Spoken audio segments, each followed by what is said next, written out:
Kiki. Tac. Ouais, c'est bon. Hop.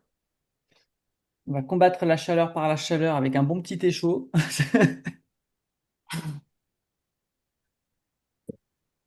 Et on va pouvoir Tu faire fais des quoi? petits jeux. Je te laisse démarrer. Je suis sympa, je sais. De dis quoi? Je dis je suis sympa, je sais. Alors, on a voulu vous faire un live. Alors, vous allez voir, ça va être le live le plus authentique de toute l'histoire.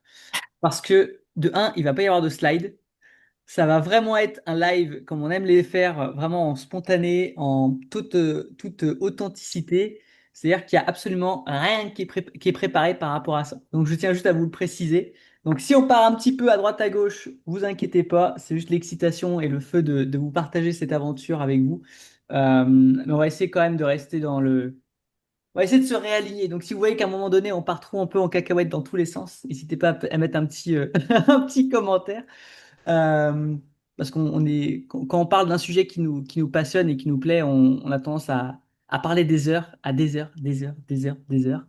Euh, Toutes les personnes qui sont ici nous connaissent un petit peu de part et d'autre par rapport euh, à différents types de rencontres, que ce soit pour du coaching one-on-one, que ce soit du coaching à distance, que ce soit pour des week-ends de choc, des week-ends d'immersion comme Catherine. On a un peu de tout dans ce petit groupe de ce soir. En tout cas, nous, on est super contents de pouvoir voir d'échanger avec vous. Ça va vraiment être un échange. Alors, on va essayer de pas trop faire en mode trop présentation. On va vraiment aussi susciter pas mal d'interactions. Donc, si vous voulez rebondir sur des choses, n'hésitez pas à utiliser justement le chat et qu'on puisse justement se mettre dedans. Installez-vous confortablement, prenez de quoi vous hydrater. Et si vous avez des petites questions qui vous viennent au fur et à mesure, n'hésitez pas à les poser dans le chat. Ready? Ready? Ready? Bah écoute, J'y vais un peu? je propose que Hello, tu commences un petit peu par juste mettre du contexte sur ce GR20 parce qu'en fait, ce GR20 il n'était pas du tout prévu à la base. Donc, je vais juste introduire un Alors, petit peu le pourquoi du comment on en est arrivé à la- partir sur ce GR. Alors, bon, déjà, c'était pas prévu dans nos plans, comme beaucoup de choses chaque année. Donc, premier point, c'est top de vous organiser quelquefois des défis et parfois c'est top aussi de laisser les opportunités se présenter à vous. Voilà, ça c'est mon petit point particulier avant de commencer. Donc, ouais, en fait, on a regardé une vidéo d'Annelise Rousseau, si je ne dis pas de bêtises. Et quand on l'a vu, je sais pas, c'est quand même pas mal le GR20, hein. C'est en Corse, ça a l'air top. Et on s'est dit, allez, ça peut être notre prépa avant nos courses. Donc, on s'est dit, allez, on se lance dans le GR20. Donc ça, donc on l'a fait en juillet, hein, je crois que c'était en avril. Et là, quand on a commencé à se renseigner, alors quand je dis on a commencé, on n'a pas fait grand-chose, hein, on a juste regardé quelques infos sur Internet. On s'est plus renseigné auprès des gens autour de nous qui auraient pu le faire ou qui connaissaient certaines personnes qui auraient fait. Et on nous a dit, non mais les gars, on réserve un an à l'avance, le GR20, il y a du monde. En gros, c'est impossible que vous le faites là cette année dans 2 mois. Bon, nous, au vu de notre détermination et de nos pensées, on avait l'idée de faire le GR20, donc on s'est dit, bah, c'est pas grave, on va regarder. Donc effectivement, on a pris le plan de la Corse, pour vous dire franchement, c'était un samedi après-midi, on a pris le plan du GR20, donc on a mis la Corse, voilà, le tracé, et se dit, OK, en combien de jours on peut le faire et comment on le coupe? Donc en fait, on a commencé à le couper, et quand on a appelé pour trouver des places, vous savez, pour les emplacements de tentes, en fait, certains endroits, c'était plein. Donc en fait, on a fait notre tracé en fonction de ce qui restait, c'est-à-dire un peu à l'arrache.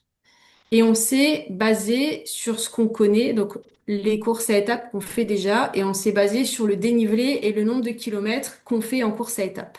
Donc, le ressenti Sauf, fort et compagnie. voilà, donc on s'est dit, bon ça va, 40 kilomètres, 2000 mètres de dénivelé, ça passe, on a l'habitude, tout va bien. Et C'est on en est arrivé à se dire, bon, allez, en 6 jours, ça passe. On a un peu regardé des gens sur les réseaux qu'on connaît sportifs. On s'est dit, bon, ok, dans le niveau, par rapport à ce qu'on connaît, ça devrait passer en 6 jours. Donc on a fait notre tracé, on l'a découpé en se disant OK, ça passe. Donc on a quand même trouvé de la place pour les emplacements. Donc on s'est dit, bon en fait ça va, 2 mois avant, c'est possible de réserver le GR20, il n'y a aucun problème. Et on est parti tout déterminé à se dire, bon ok, ben maintenant c'est réservé. On a été voir les billets.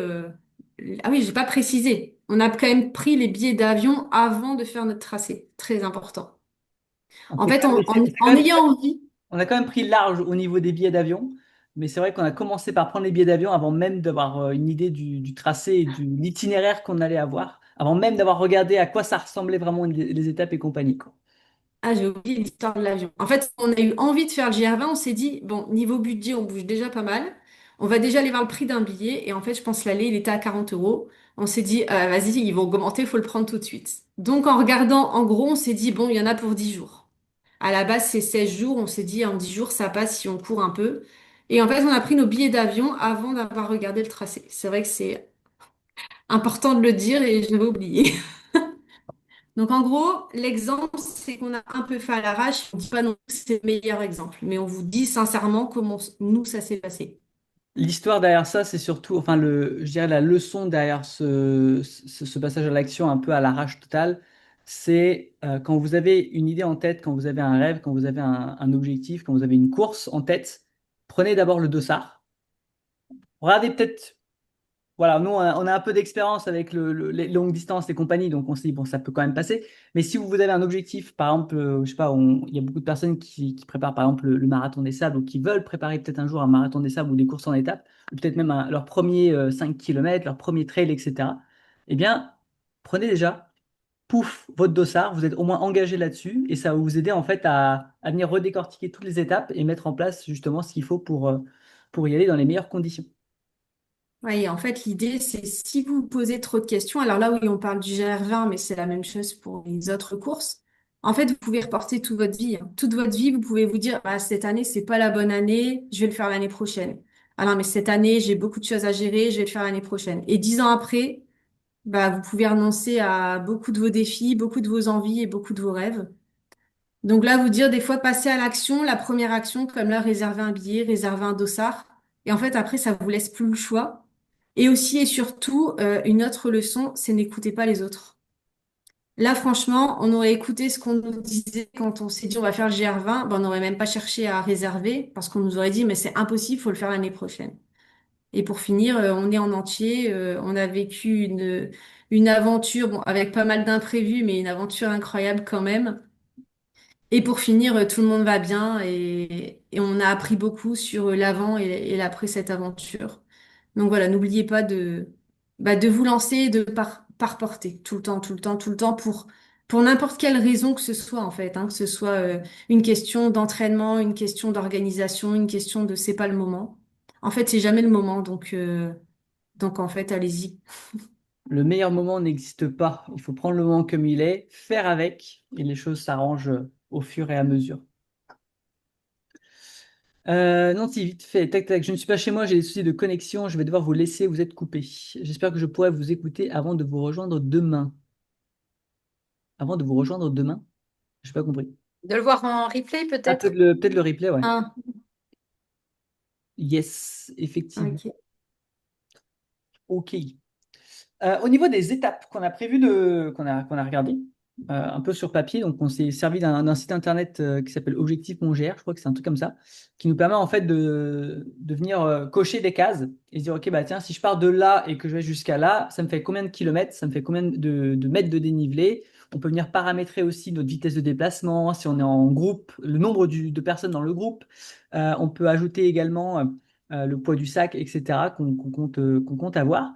Et en fait, ça va nous donner en fait une estimation du temps qu'on va mettre et du temps qu'on va passer en fait sur chacune de ces étapes-là. Donc on a regardé tout ça et on s'est dit bah, ok bah tiens jour 1 on va doubler un petit peu les différentes étapes. Ça nous a fait un bon petit 21 km sur papier, nickel, 21 km, 2000 et quelques mètres de dénivelé positif. En soi, ça fait du 40 en ressenti effort sur du plat. Je crois qu'il nous annonçait à peu près 7 heures pour le faire, si je ne me trompe pas. Hop, tac, tac, tac, tac, tac. Alors, Youp.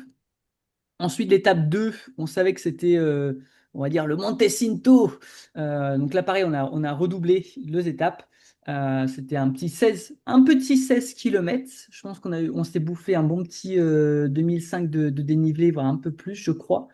Hello, si tu arrives à récupérer la photo de la feuille qu'on a faite, tu sais, Euh, avec les distances et le temps par jour. Euh, À mon avis, je l'aurais pas là. Parce le, que tu sais, j'avais perdu mes notes. sur WhatsApp. Ouais, je vais chercher. Sur WhatsApp. Les... En gros, non, le deuxième jour, il y avait quand même plus que 16 parce qu'on s'est même dit que c'était le plus long semi de notre vie. On a quand même mis 11 heures pour faire 20 kilomètres quoi. Ça, c'était le jour 1, ça, le semi. Le jour 2, c'était 16. On a mis 12 heures pour les 16 kilomètres. Jour 3, vu qu'il n'y avait pas de refuge, le refuge sur lequel on devait s'arrêter à la base était complet.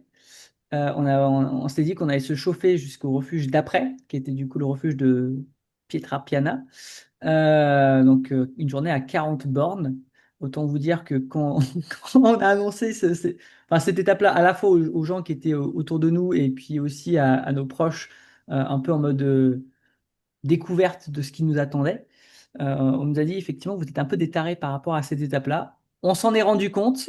C'était le troisième jour, on y viendra, mais c'était une journée un peu. On avait vu un peu gros, mais c'était conditionné aussi par les jours d'avant. L'étape d'après, donc le jour 4, on était censé, donc là on commençait à arriver dans le sud, donc on était censé commencer à tripler les différentes étapes. Jour 4, on était sur 34, je crois, Ouais, c'est ça. Et 2100 de dénivelé. 2100, et jour 5, on était encore sur 37 37. 900. Et le dernier jour, on s'est dit, bon, bah, c'est le dernier jour, bah, on sait qu'on peut passer du temps sur les jambes, bah, pourquoi pas pousser encore la machine un peu plus loin. Et là, c'était 40. encore un petit 40 km. Donc quand même des sacrées étapes. Mais au fond, sur le papier, nous, c'est quelque chose Ça passe. qui ressemblait à nos courses à étapes. Je précise sur le papier. On s'est dit, ça ressemble quand même au dénivelé, au kilomètre qu'on a l'habitude de faire. Marathon du Mont Blanc, jusque je vois qu'il y a un petit t-shirt Marathon du Mont Blanc, Julien, c'était le 42, c'est ça, ouais. Ouais, c'est ça. Marathon du Mont Blanc, on a un bon petit 44 km, 2500 de D+. En soi, bon, il y a quand même des sacrées montées. Donc, moi, j'ai un peu comparé à ce que j'avais déjà fait aussi, Marathon du Mont Blanc. Je me suis dit, bon, ça passe. Et puis, en fait, quand on va sur le GR20, pour les personnes qui ont déjà fait des morceaux de GR, le Nord, on sait que, enfin, vous savez maintenant, nous, on le savait pas, maintenant, on le sait. C'est quand même quelque chose. C'est quand même quelque chose. C'est quand tu fais un semi-marathon en 11 heures, ça annonce un petit peu la couleur des jours qui suivent. Et donc, juste avant qu'on vous parle un petit peu de ces différentes journées, on va faire un petit point justement sur les conditions un peu météo et le matériel qu'on avait prévu parce que, bien évidemment, on a eu des petites surprises par rapport à tout ça.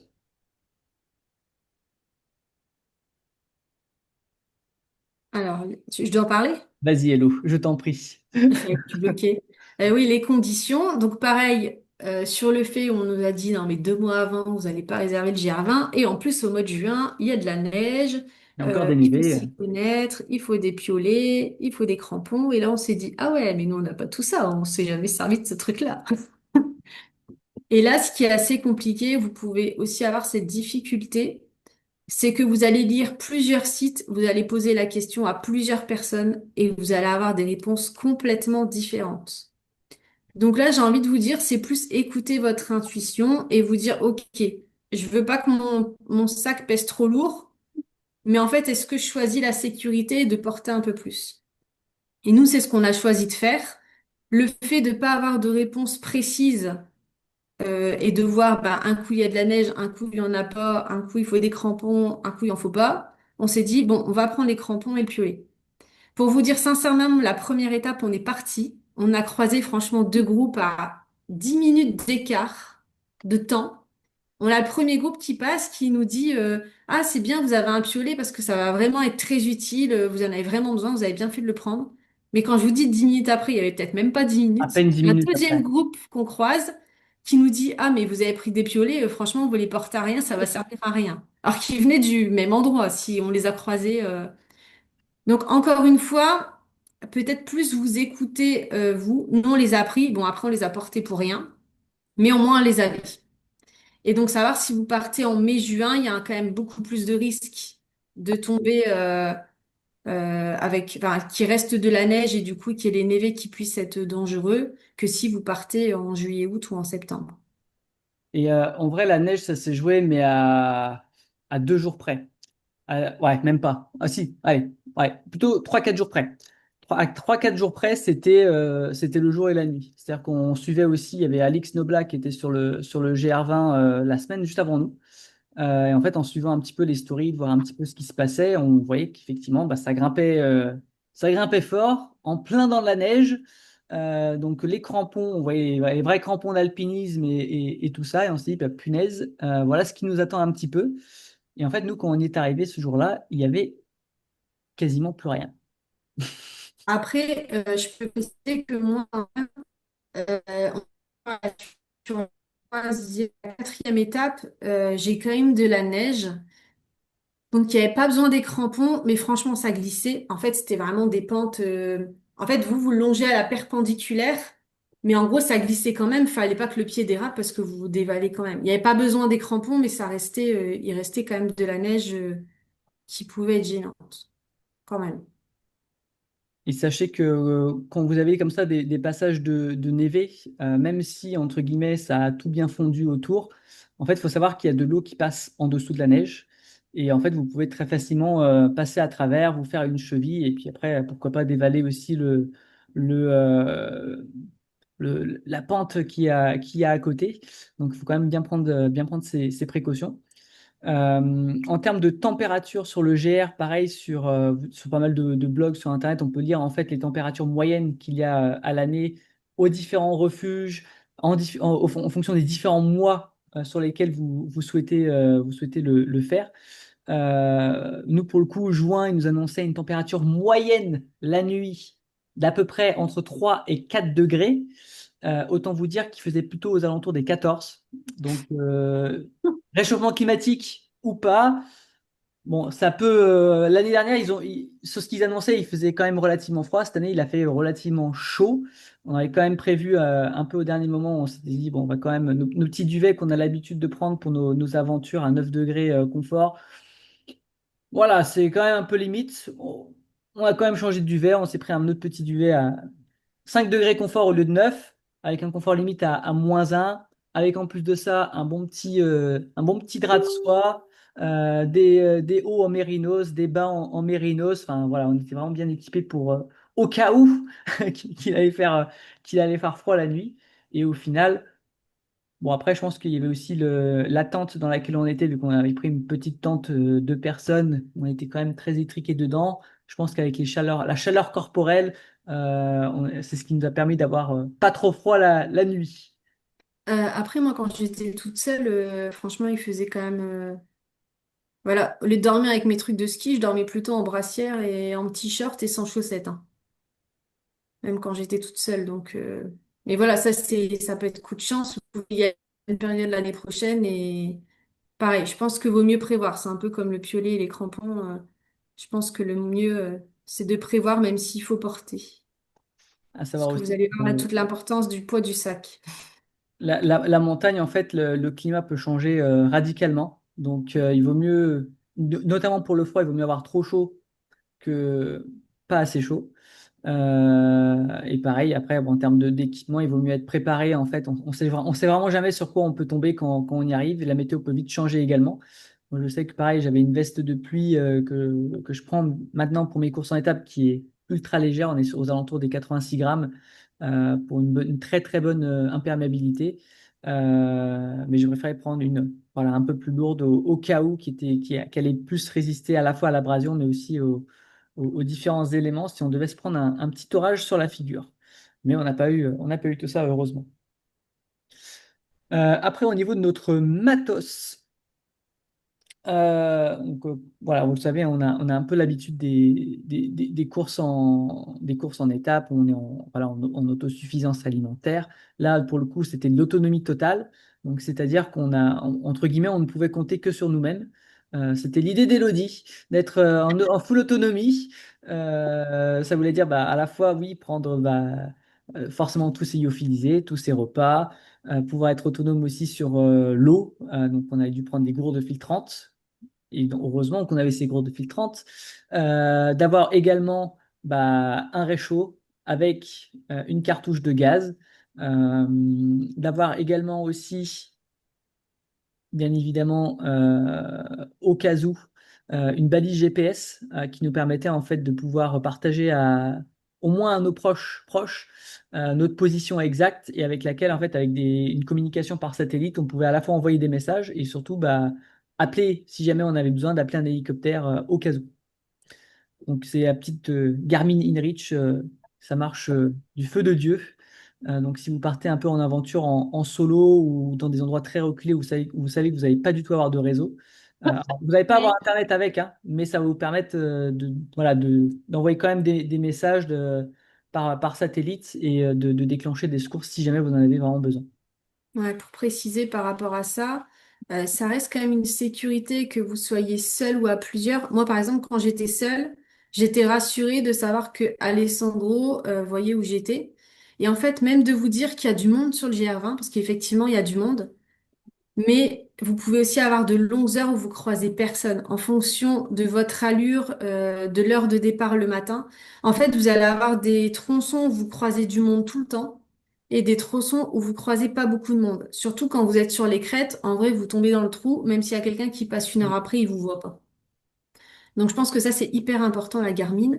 Et pour venir sur mon idée de totale autonomie, j'avais même la règle qu'on n'avait pas le droit de boire un coca ou quoi que ce soit dans un refuge, sauf extrême urgence. J'étais vraiment en mode aventure totale.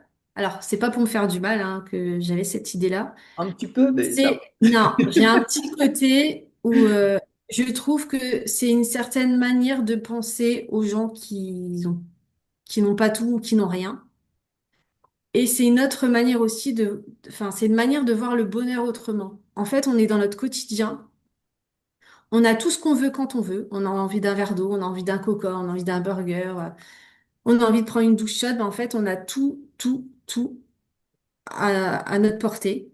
En un Et claquement de l'idée doigts. ici, voilà, c'est de se rappeler que, bah, parfois, en fait, on en oublie ce fait-là, en fait, ce fait qu'on a tout ce qu'on veut quand on veut.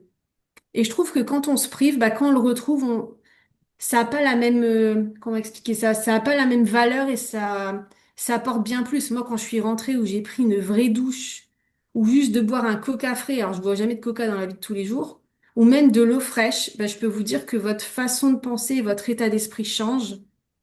Et ça vous fait changer vous et ça vous permet aussi de partager ça aux autres. De pas oublier que la vie, c'est plus de ressentir et de vivre certaines choses, de voir la valeur des choses et de la vie, en fait, enfin, qu'on voit pas, qu'on voit plus, en fait, dans notre routine. Et je trouve que parfois, c'est peut-être important de se priver, et c'est pas se priver pour se faire mal, c'est pour se rappeler ça, parce que je pense qu'on l'oublie, je pense qu'on est beaucoup à l'oublier. Voilà.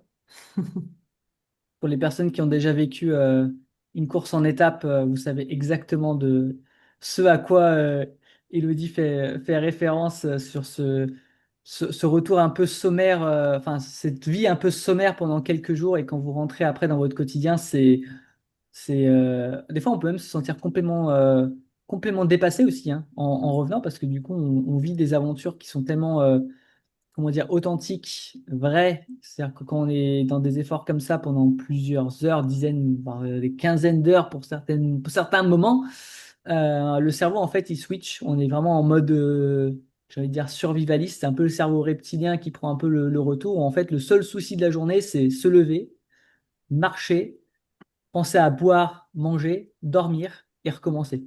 Tu penses qu'à ça, en fait. C'est comme l'eau. En fait, l'eau, quand vous crevez de soif et que vous savez pas quand vous allez avoir de l'eau, je peux vous dire que vous prenez conscience de l'importance de juste s'hydrater, en fait. Parce que vous êtes des heures en plein cagnard, votre gourde, il reste un fond d'eau et vous savez pas si vous allez avoir de l'eau dans 2 heures ou dans 3 heures ou dans 5 heures. Moi, j'en étais à croiser quelqu'un, dire, excusez-moi, est-ce que tu as beaucoup d'eau? Est-ce que tu peux me donner un fond? Et limite, il me donnait 2 gouttes, j'étais trop contente, quoi. Et comme il dit Alessandro, en fait, ouais, votre pensée de la journée, c'est ça, c'est est-ce que je vais boire à ma soif? Et pareil, il te reste 2 barres de céréales, t'as pas envie de celle-là, mais en fait, de toute façon, t'as que ça. Donc, en fait, tu manges ce que t'as et tu discutes pas. Alors que chez nous, on serait du genre, bah, j'ai pas envie de manger ce truc-là, je vais aller me racheter autre chose, quoi. Donc Un voilà, peu. de revenir à ces petits bonheurs du quotidien et ces petits bonheurs simples qu'on oublie de plus en plus. J'en profiter pour vous donner un petit tip, notamment par rapport à l'eau. Alors, sur les aventures, sur tout ce qui va être course organisée, c'est facile. Vous n'avez pas besoin de réfléchir, entre guillemets, à ça. Vous savez que plus ou moins tous les 10, 12 kilomètres, vous allez avoir de l'eau. Quand vous partez comme ça sur des grosses randos itinérantes, ça peut faire peur, sachant que nous, pour le coup, on savait qu'il allait y avoir des sources sur le GR20, mais comme on l'a dit au début, on a fait les étapes, on a regardé après coup à quels endroits on allait plus ou moins pouvoir trouver de l'eau. Mais voilà, après, voilà, certaines personnes, ils avaient une capacité de pouvoir porter 3 litres d'eau. Nous, on avait volontairement, pour s'alléger aussi, on avait pris que la possibilité d'avoir jusqu'à 1,8 litre d'eau. Donc, on avait 2 flasques de 600 plus notre gourde filtrante qui pourrait filtrer à la fois, c'est la gourde Oco si vous voulez avoir une petite référence, qui peut filtrer à la fois toutes les bactéries, les virus et compagnie. Euh, donc le petit tips, notamment quand vous partez comme ça, il vaut mieux avoir trop d'eau que pas assez. Et quand vous arrivez à une source, bien évidemment, vous remplissez bien évidemment toutes vos flasques, vos gourdes, etc. Mais surtout, prenez le temps de bien vous hydrater à ce moment-là. Il vaut mieux trop boire à ce moment-là que juste dire, bah non, je remplis juste mes flasques et puis je continue. Non, prenez vraiment le temps de vous arrêter, boire à votre soif, remplir et après repartir. C'est le meilleur moyen de rester hydraté et de ne pas avoir ces frayeurs en fait liées au manque d'eau en mode punaise, quand est-ce que ça fait 5 heures que j'ai pas eu d'eau là, elle est quand la prochaine source d'eau? Et Et de nous, bien vous mouiller aussi. Enfin là, quand il fait très chaud, moi je m'allongeais carrément dans le ruisseau, tout habillé, mes chaussures, mon t-shirt. Alors les chaussures, des fois, c'est pas une bonne idée, mais j'avais tellement chaud. Franchement, votre t-shirt, il va sécher en... Alors moi, ça me permettait de le laver par la même occasion. Euh, mais vous allez sécher en 10 minutes, mais vous aurez au moins ces quelques minutes qui vont venir refroidir votre corps. Parce que je peux vous dire que quand ça tape, vous pouvez facilement faire des coups de chaud, des malaises. Donc dès que vous pouvez vous hydrater et vous mouiller, voilà, prendre un temps d'arrêt et vraiment faire la pause pour le faire. Ensuite, en ce qui concernait l'alimentation, donc pareil, on est en full autonomie, on a aussi une capacité de portage limitée. On a croisé des personnes qui avaient des sacs de plus de 16 kilos, certains même à 19 kilos. Quand on a vu certains passages du GR, on s'est dit, mais mamma mia, comment ceux-là, ils vont réussir à passer là avec un sac aussi lourd? Nous, pour la petite histoire, on a réussi à avoir un sac. Bon, on a eu à peu près 800 grammes d'écart entre Elo et moi. J'avais un peu plus. Mais on était aux alentours des 10 kilos sans l'eau. Donc, ça nous faisait quand même un sac qui était relativement très, très bien optimisé. Donc, un sac à dos de 30 litres. Au plus vous allez prendre quelque chose qui est grand, au plus vous allez avoir tendance à mettre des choses dedans.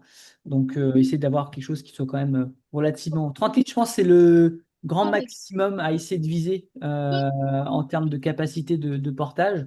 Et du coup, ouais, en termes d'alimentation, forcément, on a essayé d'avoir les aliments qui allaient être les plus riches en calories, des encas pareils riches en calories. Vous regardez vraiment beaucoup les ratios en fait pour 100 grammes.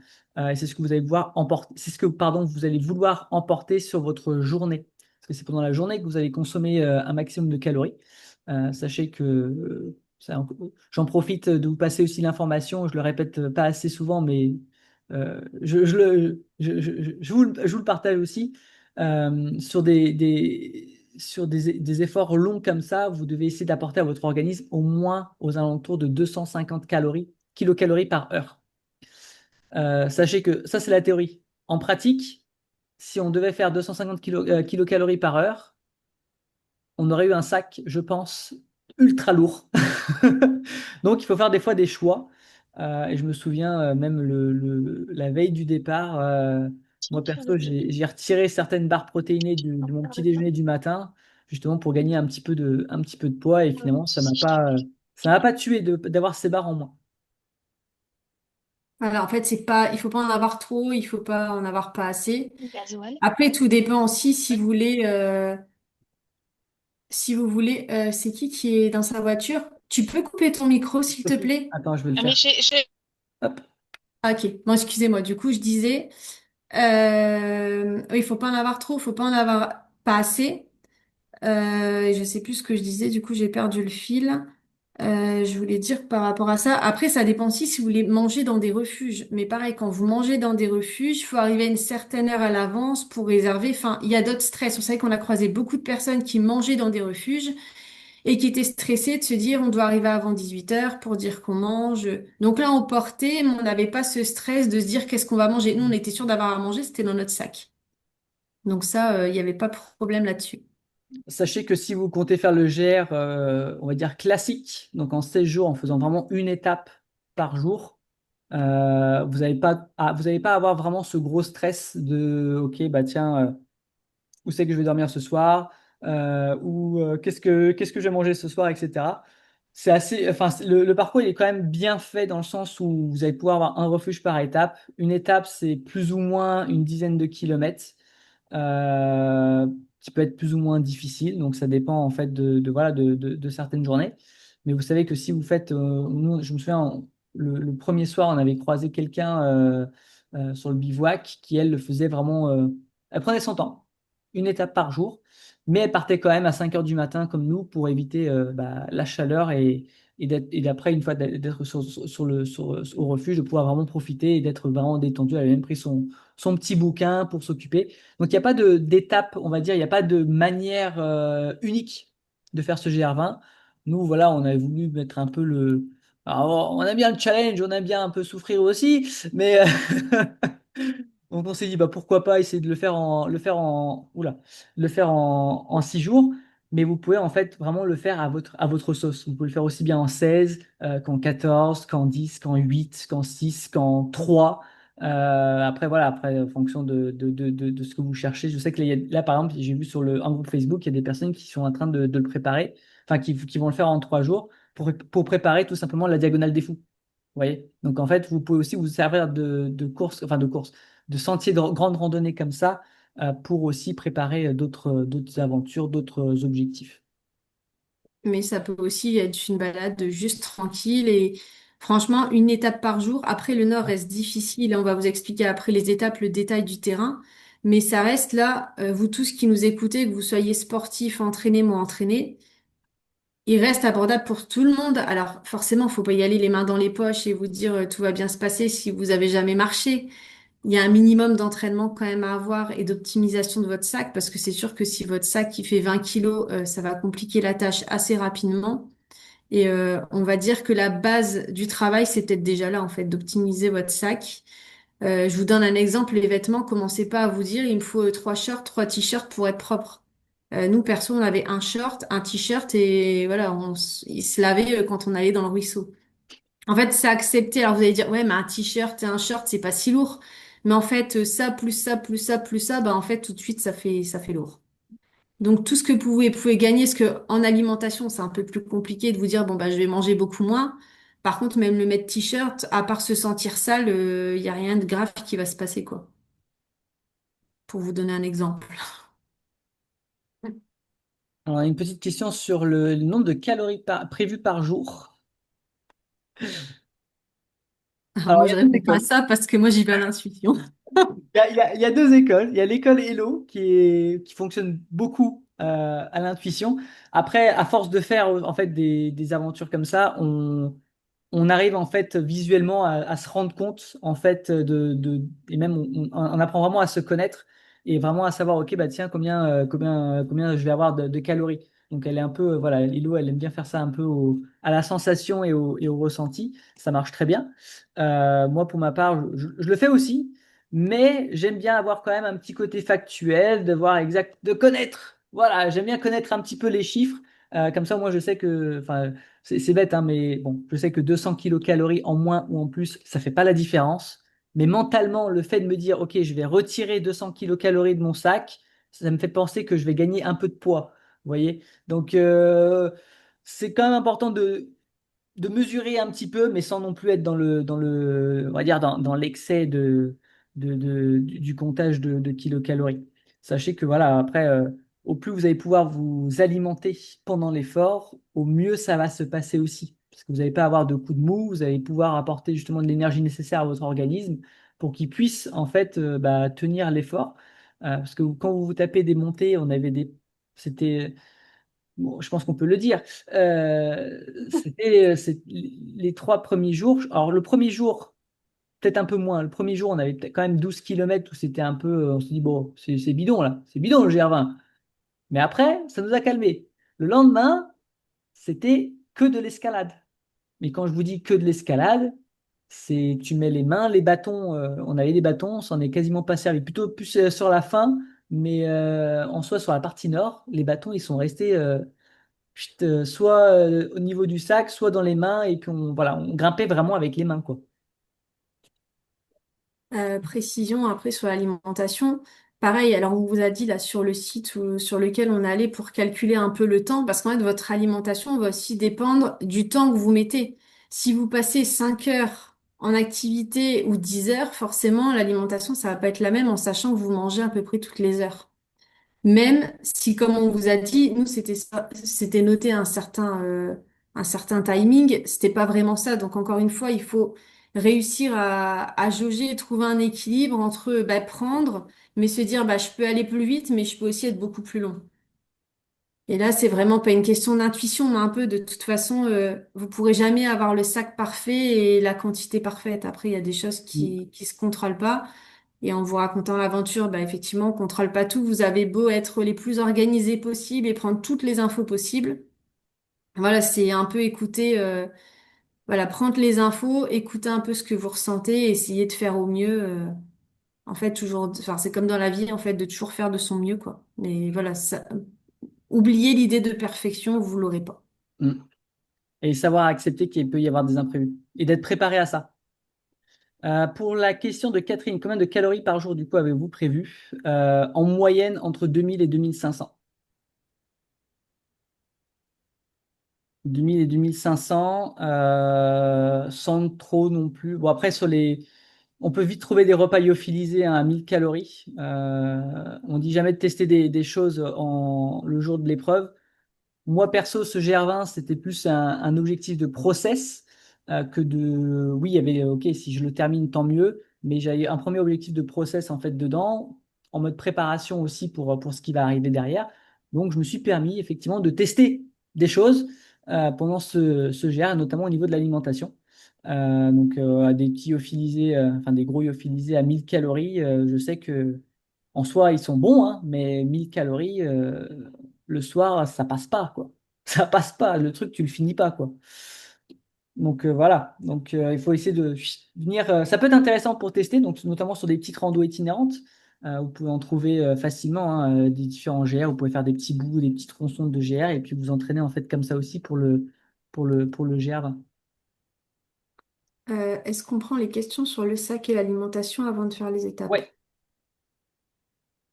Donc, est-ce que vous avez des questions par rapport au sac et l'alimentation, même si effectivement, là, on essaye de vous expliquer, on ne peut pas vous détailler tout en détail, sinon on en a pour la nuit, là, mais si vous avez des pour la questions nuit. particulières, n'hésitez pas. Déjà sur le sac et sur l'alimentation. Sachant que c'est des choses que vous pouvez aussi transposer après derrière, soit pour effectivement votre objectif GR, soit pour d'autres GR, soit pour vos différentes aventures en étape ou en itinérance. Quelle est la meilleure option? Bivouac, donc tente, duvet et nourriture dans le sac à dos, ou dormir en refuge, uniquement le duvet dans le sac à dos. Alors ça, j'ai envie de dire, ça va dépendre de ce que tu recherches en faisant cette aventure. Ce qu'on vous a expliqué, nous, on l'a fait plus en préparation aux autres courses et en mode, enfin, moi, j'étais un peu en mode défi sportif. En gros, me mettre un petit peu dans le mal. Ça dépend ce que tu veux. Voilà, il y a des personnes qui expliquent que le GR20, pour eux, c'est le confort, les rencontres, passer du temps dans les refuges, parce que nous, on voyait du monde le soir, mais en doublant et en triplant les étapes, du coup, vous arrivez plus tard sur le camp. Et entre guillemets, vous avez moins le temps de passer 4 heures à discuter avec les autres. Le refuge, c'est sûr que quand vous prenez le repas en refuge, vous maximisez les chances de faire des rencontres. Vous avez le temps de discuter en mangeant tous ensemble. Donc j'ai envie de répondre, ça dépend ce que tu recherches. Pour compléter, du coup, par rapport à ça, temps de durée nourriture dans le sac à dos, comme disait Elodie, ça va vraiment dépendre de l'objectif en fait recherché pour ce type d'aventure-là. Mais sachant que si vous voulez le faire en autonomie totale, vous devez être bien conscient et consciente que il va falloir optimiser vraiment au maximum en fait chaque petit truc dans votre sac à dos. Vraiment voir des doubles utilités en fait dans tout ce que vous allez prendre. Là, par exemple, c'est un truc tout bête, hein, mais j'ai trouvé sur Amazon hier, c'est la dernière trouvaille, c'est incroyable, je vous partage ça en avant-première. J'ai trouvé juste des têtes de brosse à dents. Alors, c'est même pas les têtes de brosse à dents, vous savez, les brosses à dents électriques, hein, c'est vraiment juste le petit bout avec, avec les poils, là. Et en fait, je me suis dit, bah, au lieu de me trimballer une brosse à dents avec moi dans mon sac à dos, je vais en fait coller ce truc-là avec de la super glue sur ma cuillère sur laquelle je mange. Donc là, en fait, le truc, il va peser 1 gramme. Donc 1 gramme, ma cuillère, finalement, au lieu de faire 10, ça va faire 11. Et en fait, vous voulez vraiment avoir cette optique-là, quand vous le faites en autonomie, d'avoir vraiment la vision de chaque chose doit avoir en fait un double intérêt. Sinon, vous ne le prenez pas. Donc si vous commencez à hésiter, est-ce que ça, je le prends ou je le prends pas, c'est que déjà, vous ne devez pas le prendre. Mais pensez toujours, toujours, toujours double utilité, surtout tous ces petits trucs-là. Si vous le faites en solo, bah, la tente, vous allez devoir la porter intégralement. Si vous le faites en duo, la tente, vous pouvez séparer des morceaux. Et c'est d'ailleurs ce qu'on a fait avec Hello. Hello, elle a pris les piquets et les sardines, et moi, j'ai pris toute la grosse partie de la tente. Donc 400 grammes pour les piquets et les sardines, et 600 grammes pour la tente. Et pareil, là, on a cherché vraiment à avoir une tente qui était ultra légère. Si j'enlève tous les fils et on va dire tout ce qu'il y a autour, on est sur une tente qui fait un petit peu moins d'1 kilo, ce qui est quand même ultra léger. Mais vous allez vouloir vraiment chercher au maximum à optimiser. Et puis, c'est des achats qui sont certes, au plus on cherche du léger et du solide, eh ben, au plus la facture, elle grimpe aussi. Donc, il faut aussi, si vous voulez prévoir ce genre d'aventure-là vraiment en mode autonomie totale, prévoyez du temps en amont parce qu'il va falloir acquérir bah, ces différentes choses-là. Après, je pense qu'il y a des sites hein, sur lesquels vous pouvez louer du matériel ultra léger pour pouvoir avancer. On avait des personnes justement qui faisaient pas du tout d'autonomie, mais qui cherchaient aussi du challenge, vu qu'en fait, elle dormait juste dans un drap de sac au refuge, et puis elle, par contre, elle triplait, voire quadruplait certaines étapes, et elle faisait vraiment en mode full trail, quoi. Donc, tout dépend vraiment de l'objectif recherché, et, si c'est de l'autonomie, si c'est pour préparer des courses en étapes, si c'est pour le côté dépassement trail, si c'est pour le côté aventure, si c'est pour le côté connexion avec les gens, rencontre humaine, de prendre son temps, etc., etc. À chacun j'ai envie de dire, à chacun son camino, mais c'est à chacun son GR20, quoi. C'est ça. Et vraiment, prendre conscience que le poids du sac, là, on vous parle du sac, ça vous paraît anodin, mais franchement, ça fait toute la différence et vous pouvez vraiment subir votre aventure. Et on a entendu parler des gens qui ont fait une étape, ils avaient un sac de 20 kilos, ils ont abandonné à cause du poids du sac et c'est quand même très dommage. Donc, ça vous paraît peut-être tout belle là, de coller la brosse à dents, de se dire je prends un t-shirt, mais vraiment, ça peut vraiment gâcher votre aventure. Enfin, le poids du sac et dès que vous commencez avec un sac lourd, bah forcément, vous fatiguez votre corps beaucoup plus en fait tous les jours. L'impact est différent. Vos jambes prennent le poids et ça peut, voilà, vous pouvez vraiment subir votre aventure juste par le sac, par le poids du sac. Et je pense que l'aventure commence avant dans la préparation de votre sac et de votre alimentation. C'est l'avant-aventure qui est aussi important que l'aventure en elle-même. Magali, vous mangez toutes les heures et l'hydratation pour quel rythme? Bah, en fait, on faisait l'hydratation, j'ai envie de répondre, bah, en fonction de ce qui me restait comme eau, de ce qui nous restait et de à quel moment on avait une source, si on savait quand il y en avait une ou pas. Parce que quand on savait pas quand c'était, ben, effectivement, on se restreignait quand même à boire. Et manger, bah, c'est pareil, hein, enfin, moi, je sais que là, sur la fin, en fait, j'ai mis plus de temps que prévu, donc, bah, j'avais plus assez à manger, donc je mangeais plus toutes les heures. Je faisais comme je pouvais, dans la normale et dans l'organisation, on prévoit de manger toutes les heures. Après, en pratique, c'est pas la même. En fait, il suffit que même la température, la technicité du terrain, tout ça, en fait, ça joue aussi sur ta capacité à tenir en fait vraiment une vraie stratégie nutri et hydratation, comme sur un trail ou une course en étape. Mais après, en termes de gestion d'eau, moi, je sais que moi perso, ce que je faisais, c'est que j'avais toujours une flasque à moitié remplie au minimum. Donc, je savais que j'avais au moins, on va dire, 300 millilitres au cas où. J'ai jamais eu toutes mes flasques à 0,0,0. Mais j'avais toujours au moins 300 ml qui me restaient sur une des deux devant. Et puis, comme je vous disais juste avant au début, c'est que dès que vous entendez de l'eau à un endroit donné, vous y allez. Je sais que par exemple, sur l'étape 2, quand on a fait le Monte Cinto, là, il y avait une énorme cascade. Bon, on a fait un petit détour. On s'est posé à la cascade, on a rempli les gourdes, on a bien bu avant et on a bien fait de boire avant parce qu'après, il y avait plus d'eau jusqu'au refuge derrière. Et on avait encore, entre la cascade et le refuge, on avait au moins 5 heures, je crois, un truc comme ça. Facile. Donc, encore une fois, prendre conscience de l'importance de l'eau. Et pareil, là, franchement, j'ai été crevée. Je peux vous le dire sincèrement que j'avais vraiment pas envie de faire le mini détour pour aller jusqu'à la cascade. Mais en fait, je savais que c'était hyper important de le faire. Et par rapport à la nutrition, moi, je sais que personnellement, après, là, on vous parle de nos cas personnels, ça peut être complètement différent pour vous. Là, on essaye de vous conseiller au mieux, mais forcément, une personne n'est pas une autre. Moi, j'arrivais à manger plus le matin parce qu'il faisait pas encore trop chaud. Et pour vous donner un exemple, moi, dès qu'il y a un gros effort ou il y a une grosse montée, je sais que je mange 2 fois plus. Enfin, genre, j'arrive en haut de la montée, j'ai envie de manger mes 3 barres, quoi. Enfin, c'est vraiment C'est la au Porsche moment où en j'ai montée, quoi. Ça ça. consomme à fond. Et moi, au moment où il fait très chaud, j'arrive plus à manger. Donc voilà, en fait, ça reste, voilà, faut garder dans l'idée que vous mangez toutes les heures. Après, si vous sentez que vous n'arrivez pas du tout à manger, ne vous forcez pas non plus. Après, c'est sûr que si ça fait 3, 4 heures que vous avez rien mangé, là, à un moment, il faut se forcer. Mais si sur une heure, vous sentez que ça passe pas et que vous avez plus besoin de boire, ben, dans ce cas-là, vous buvez bien et essayez de boire votre flasque avec la boisson d'effort. Ça peut aussi vous apporter suffisamment pour tenir. Et variez au maximum les textures et les aliments que vous allez prendre avec vous. Il y a des choses qui passent le matin, très bien, et des choses qui passent pas du tout l'après-midi. Nous, bon, ça fait des aventures et des aventures qu'on fait, hein. On sait qu'il y a des boissons d'effort qui passent très bien le matin. Non, en général, la première heure, elle passe super bien.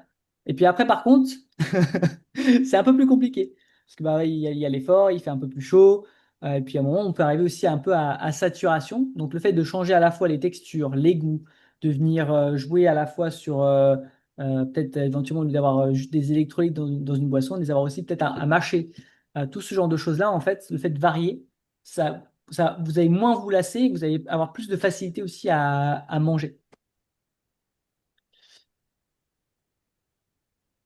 Je pense qu'on a tout répondu. Après, ouais, vu le temps qui passe, s'il n'y a plus d'autres questions, on va peut-être passer à la suite On va qu'on ne passer tienne pas au les... yes. On va Ouais. passer aux différentes journées. Le croustillant. Bon, tu fais le début du coup? Je fais le début, le Ah jour ouais.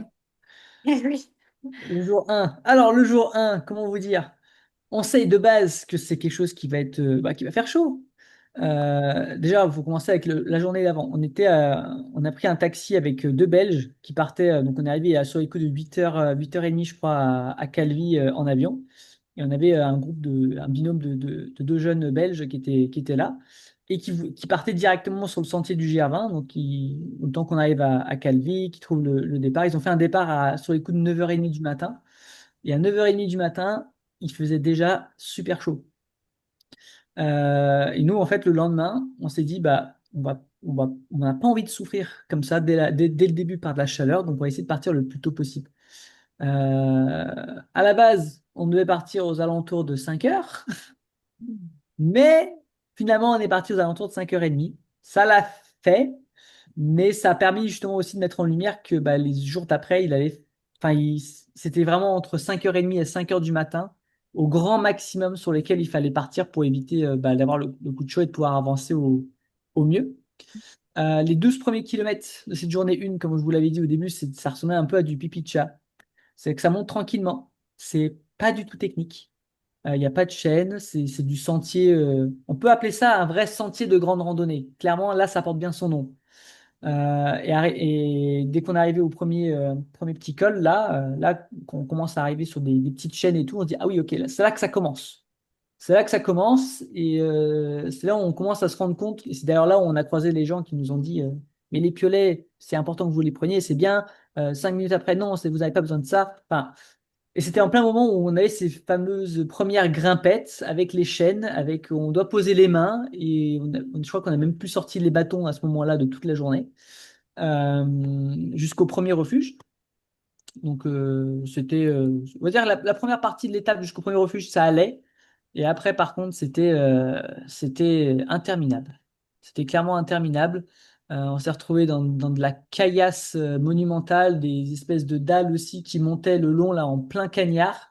On a réussi à trouver un tout petit filet d'eau pour remettre dans nos gourdes. Et effectivement, là encore, on a bien fait de remplir tout ça parce que la route était encore très longue jusqu'à Manganou. Non, c'était même pas Manganou. Ouh là là, c'était Carozzo. Carozzo, Carozzo. La route était quand même très très longue jusqu'à Carozzo et en arrivant après au refuge, il était déjà 17h30. 17h30, quand tu arrives à un refuge, eh bien, bonne chance, comme on dit, pour trouver un emplacement si vous le faites en bivouac où vous devez poser votre tente. Donc sachez que si vous réservez des emplacements de tente, eh bien, si vous arrivez un peu tard, ça peut être un peu la deuxième aventure qui démarre pour trouver un emplacement de tente. Il nous a fallu, je pense, une grosse demi-heure pour pouvoir trouver un endroit à côté des poubelles pour planter la tente. Mais au moins, on était vraiment au bien plat, quoi. Bien plat. Alors qu'on avait réservé. On avait Alors qu'on réservé une avait place, réservé. mais en fait, ils vous réservent pas votre place attitrée. C'est en fait, vous vous débrouillez et vous cherchez ce qui reste, quoi. Donc, Donc certaines ça, faut le personnes, savoir. Parce que vous payez pour quelque chose que vous devez chercher quand vous arrivez. et vous n'êtes pas sûr de trouver. Certaines personnes étaient posées sur des palettes. On a eu une nana avec son frère, des Canadiens là, qui sont arrivés à côté de nous. Ils se sont calés sur un tout petit truc rikiki. Ils avaient une tente 2 personnes, mais énorme, qui tenait avec des bâtons. Donc à la base, voilà, elle est pas du tout autoportante. Elle tient juste avec des bâtons. Donc ils devaient tendre les trucs. Ils ont galéré à la mettre. Donc le mieux, c'est d'essayer de trouver une tente qui est la plus, on va dire, optimisée en termes d'espace au sol et tout, parce que en fonction des emplacements que vous pouvez avoir, ça peut être très limite, quoi. Très très très limite. Et cette première journée, moi pour ma part, en soi, physiquement, ça allait. J'ai juste senti que j'avais mes 2 petits orteils à l'intérieur de mes chaussures qui commençaient à être extrêmement comprimés. J'avais très mal aux petits orteils. Je me suis dit, punaise, je suis en train de me les bousiller. Et je me suis promis à moi-même que le lendemain, j'allais enlever mes semelles pour gagner de la place dans mes chaussures, sachant que j'avais pris des chaussures avec 2 pointures au-dessus et avec lesquelles je n'ai jamais de problème. Mais on y viendra après par rapport à ça. Ouais, peut-être mon ressenti sur la première étape. Euh, Moi, je dirais que ça allait aussi physiquement. Je me suis juste rendu compte que, bah, en fait, on n'avançait pas très vite et que le nombre de kilomètres n'allait pas du tout correspondre à ce qu'on connaissait. Et je me suis dit que les journées seraient longues. C'était plus ça. Et rien que déjà la fin de l'étape, le fait d'escalader, que le sac est quand même lourd au début parce qu'on a quand même toute la nutrition de la semaine. Je me suis dit, quand même, le premier jour, j'ai quand même compris que ça allait être bien plus chaud que ce que j'imaginais et que je m'étais un peu mis la barre haute, en lançant le défi de tout faire en autonomie et de le faire aussi rapidement. Voilà mon ressenti du premier jour.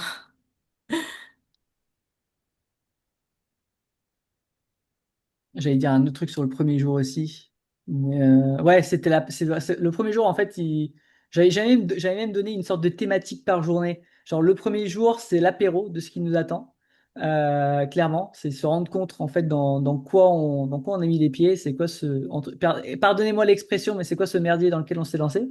Sachant que, initialement prévu, on avait combien de temps de prévu pour l'étape 1 normalement sur papier? C'était pas 7 heures. C'était 7 heures, je crois. Ouais. Et on en On a a mis mis. 11. Donc, je peux vous dire, quand vous vous attendez à faire 7 heures, mais qu'en réalité, vous en faites 11, et que vous avancez quand même, voilà, on n'a quand même pas traîné, quoi. On faisait pas des longues pauses, on s'arrêtait vite fait pour remplir. C'était pas des longues pauses. On s'arrêtait souvent, mais pas des longues pauses. Mais quand tu vois que ouais, tu prévois 7 heures et qu'en fait, tu fais 11, tu te dis, oulala, Et tu l'étape de dis que la... 40 du jour 3, elle va piquer. Ouais, parce qu'on s'était dit le premier jour, on va commencer tranquille, quoi. Mais en fait, c'était pas si tranquille que ça. Journée 2, Ah, bah, ça, c'est pire. 13 km. On s'est dit, bon, journée 2, on va faire un truc un peu plus tranquille, on va faire que 16. Que 16. En se disant qu'on arriverait limite le midi vers 13h et qu'on aurait le temps de se reposer pour la grosse journée de demain. Comment vous dire que ça s'est pas du tout passé comme prévu? Sur le sentier, je me souviens, on a sympathisé avec un groupe de Bretons. Et quand vous êtes comme ça dans des longs efforts, on peut suivre bêtement les gens. Ça arrive aussi en course en étape. J'en ai fait les frais en Cappadoce l'année dernière. Euh, un petit peu sur le GR20 aussi. Mais le fait de juste suivre des gens bêtement, ça ne veut pas forcément dire qu'ils prennent le bon chemin. Donc des fois, en fait, quand vous voyez pas les... Alors, c'est pas aussi bien balisé que des courses trail, etc., hein. C'est des espèces de petites bouts de couleurs là qui sont mis sur des roches. Et des fois, vous les voyez pas forcément. Donc vous faites un tout droit et en fait, il fallait pas du tout faire un tout droit. Et le jour 2, ça nous est arrivé 2 fois, au moins 2 fois. La première, c'était moi. La deuxième fois, c'était avec les Bretons. Et on a même eu un petit coup de flip pour eux parce qu'on s'est dit, mais mince, on est quand même en pleine montagne. Ils sont partis dans un sens, nous on est dans l'autre. On avait un du groupe qui était avec nous. Il était un petit peu, il flippait quand même bien pour ses potes à ce moment-là, quoi. Donc voilà, on a les sifflets, on a tout ce qu'il faut pour quand même pouvoir se. Et puis on les a retrouvés, ça s'est bien passé. Mais ouais, ce jour 2, on avait deux grosses montées en fait. On faisait une grosse montée, hop, on descendait jusqu'à Ascot. Moi, j'ai bien aimé la première partie, personnellement. La deuxième, un petit peu moins. La deuxième, c'était vers l'infini et l'au-delà, quoi. Surtout dans tous les sens du terme. Bah, après le deuxième jour, donc vous, ça correspond, si on le fait à la normale, c'est l'étape 3 et 4 si je dis pas de bêtises, dans le Ouais. GR20 normal. Euh, Ça reste quand même le côté le plus dur où en fait vous passez vraiment votre journée à escalader.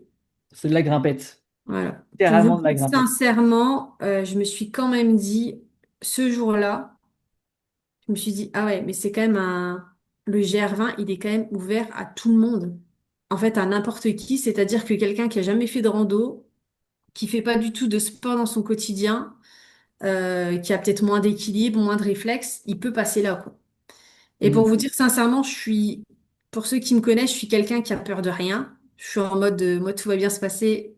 Ce jour-là, j'ai vraiment eu peur. Je me suis dit, vous êtes beaucoup de temps, à beaucoup de moments, en fait, vraiment à flanc de falaise. C'est comme si vous étiez en escalade sur une falaise, sauf que vous n'avez pas de corde et vous n'avez pas de prise. Et Et vous vous avez n'êtes un pas sac sur accroché. votre dos voilà, vous n'êtes pas accroché, vous avez un sac que vous sentez sur votre dos et vous sentez que si vous vous penchez en arrière, vous tombez dans le vide.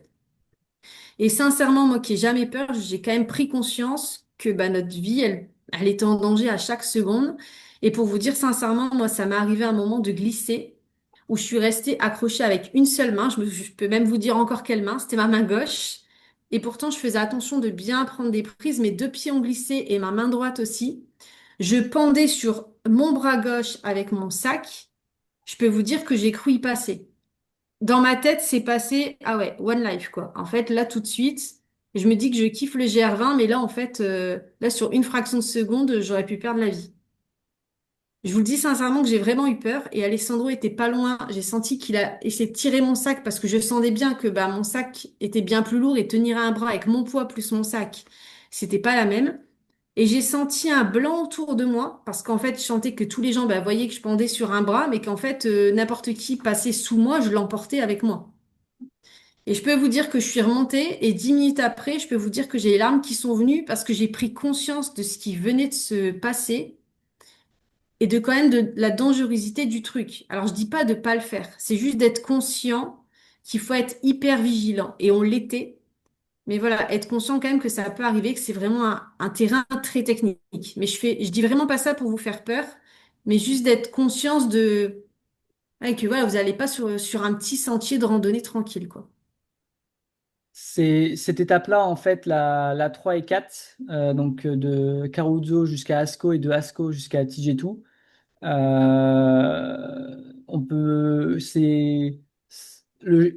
Le GR20 devrait même pas s'appeler sentier de grande randonnée à cet endroit-là, clairement. Et le but, hein, c'est pas du tout de vous faire peur par rapport à ça, c'est juste que vous en ayez conscience que même si vous êtes préparé, même que si voilà, même moi j'ai flippé, hein, j'ai l'habitude de faire de l'escalade, j'ai fait 4 ans d'escalade, j'ai fait du parcours, je suis quelqu'un qui a assez l'équilibre et tout, et sur certains passages, j'étais pas du tout à l'aise. Et donc il faut le faire avec conscience, de rester bien lucide aussi dans ces moments-là, de faire des pauses quand il y a besoin de faire des pauses. En soi, vous pouvez le faire. Il faut juste avoir conscience, voilà, que c'est dangereux. Vous pouvez le faire aussi en étant accompagné par des guides. Il y a des guides, hein, qui font juste la liaison en fait ASCO jusqu'en haut du Cinto et puis après ils vous laissent redescendre. Donc c'est possible de passer ces étapes-là, enfin ces passages délicats en étant accompagné juste sur ce passage-là. Vous voyez? Sachant que nous, quand on est passé, donc pour les personnes qui sont déjà passées peut-être par là ou qui connaissent un peu le GR20, c'est le passage de la pointe des Éboulis.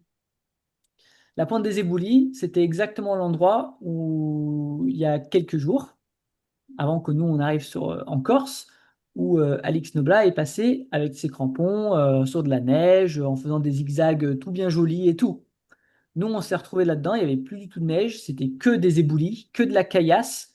Et il suffit qu'il y en ait un qui descend un peu trop vite en haut, bah, tu peux te retrouver avec des cailloux sur la tête. Donc c'est vraiment un passage qui est quand même dangereux et délicat, donc il faut quand même faire attention à ça. Euh, Magali, c'est pas pour moi. Peut-être pas pour le moment, le nord. Mais voilà, le GR, tu peux quand même faire la partie sud.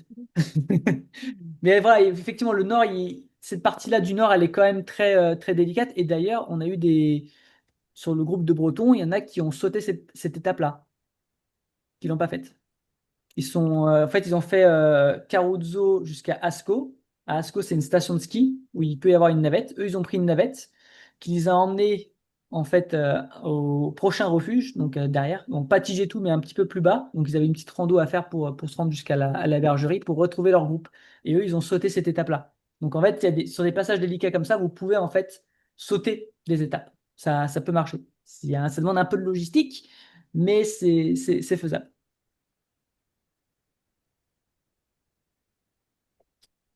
Oui, pas Ensuite, de souci. bonne Tu veux soirée, Kik. Salut, Di.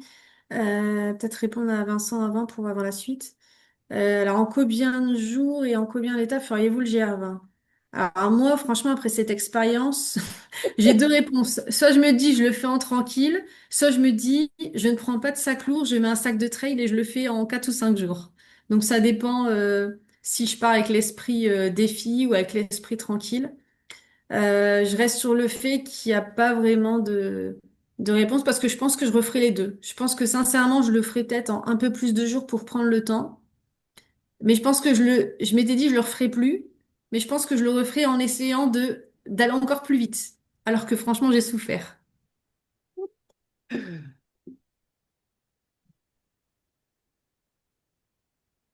Et moi, pour ma part, moi j'aime bien quand j'arrive pas au bout de quelque chose, j'ai envie de le refaire. Mais j'ai envie de le refaire en mieux.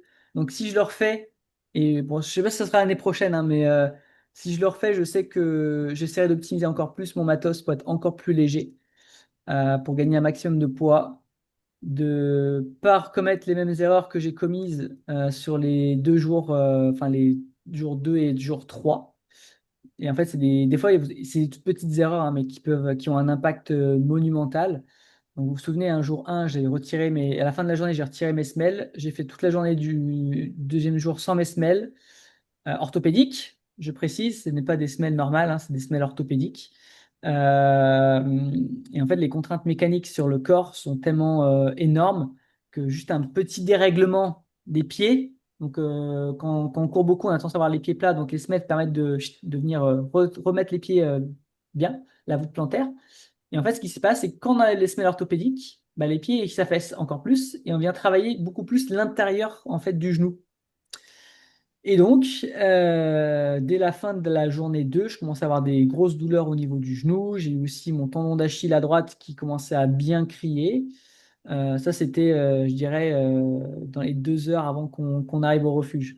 Donc déjà, là, j'avais quand même quelques petits signaux pas trop, trop cool qui commençaient à arriver en fin de journée. Et puis quand on est arrivé au camp, il y avait un autre groupe aussi avec qui on a sympathisé. Il y en a un, je crois qu'il est commercial et l'autre, il est chirurgien orthopédique. Ça pouvait pas mieux tomber. Ça pouvait pas mieux tomber.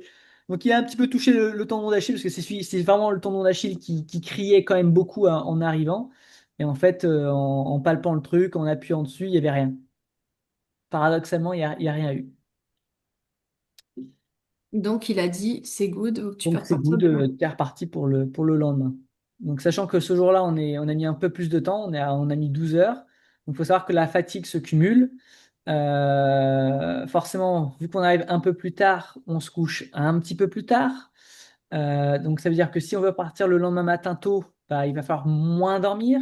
Vu qu'on est fatigué, bah, la gestion en fait du bivouac, de replier sa tente, replier son matériel, remettre dans le sac, eh bien au lieu d'une heure, il te faut 1 heure et demie pour faire tout ça. Donc on est parti le lendemain matin. Déjà, on voulait partir un peu plus tôt. On est parti aux alentours de 5h15, je crois, Mais c'est vrai que pour la dès le troisième début, journée. ça réduit déjà votre sommeil. En fait, là, dès le début, en fait, on dormait. Allez, si on était 6 heures allongés, c'était déjà bien. Le temps que vous endormez avec le monde autour. En fait, enfin, moi, je compte, je dois 4h30, dormir 3 ou 4 4 heures. heures par nuit, quoi. Sauf Ouais. que vous faites 10 à 15 heures d'effort par jour. Donc, tout de suite, pareil, ça, il faut le prendre en compte. Mais pareil, si vous dormez dans un refuge où vous avez la tente toute faite, bah, tout ce temps-là, vous l'avez pas, en fait. C'est une charge mentale en moins aussi. Mm. Ça va, hein. Donc, l'étape 3. Étape 3, donc c'était l'étape qu'on était censé faire donc de Tijetu jusqu'à Petrapiana. Pour les personnes qui connaissent un petit peu le GR20, l'étape Mangano Petrapiana qui est juste avant en fait, le refuge juste avant Mangano Petrapiana, c'est clairement encore de l'escalade avec des chaînes et encore un truc ultra technique. Mais nous, on savait pas. Donc, voilà. Donc, ce jour-là, le jour 3 c'était normalement un 40 km qu'on devait faire avec que 2000 mètres de dénivelé. Donc, en soi, sur papier, ça passe largement. Et en fait, on a mis 13 heures pour faire 28 km. On s'est arrêté sur une bergerie parce qu'il y a eu des petits rebondissants, des petits rebondissements ce jour-là. Moi, pour ma part, allez, je pense 1 heure et demie après avoir quitté le refuge le matin, je commençais à avoir mon genou qui se réveillait bien, bien. Pour vous donner un ordre d'idée, je commençais à avoir vraiment des grosses douleurs en descendant 20 centimètres. Donc un caillou, quand vous descendez un caillou qui fait à peu près allez, 20 centimètres, ça fait ça. Voilà. Quand tu commences à descendre comme ça et que tu as une douleur au genou et que tu sais que derrière ça va encore regrimper et que c'est encore technique, bah, je peux vous dire que c'était pas de la rigolade. Les paysages étaient très beaux. On en a pris plein la vue. L'étape TJ2 jusqu'au refuge d'après, là on était censé tripler ce jour-là. Finalement, on n'a pas triplé. Mais la première étape, il y avait un peu plus de grimpe.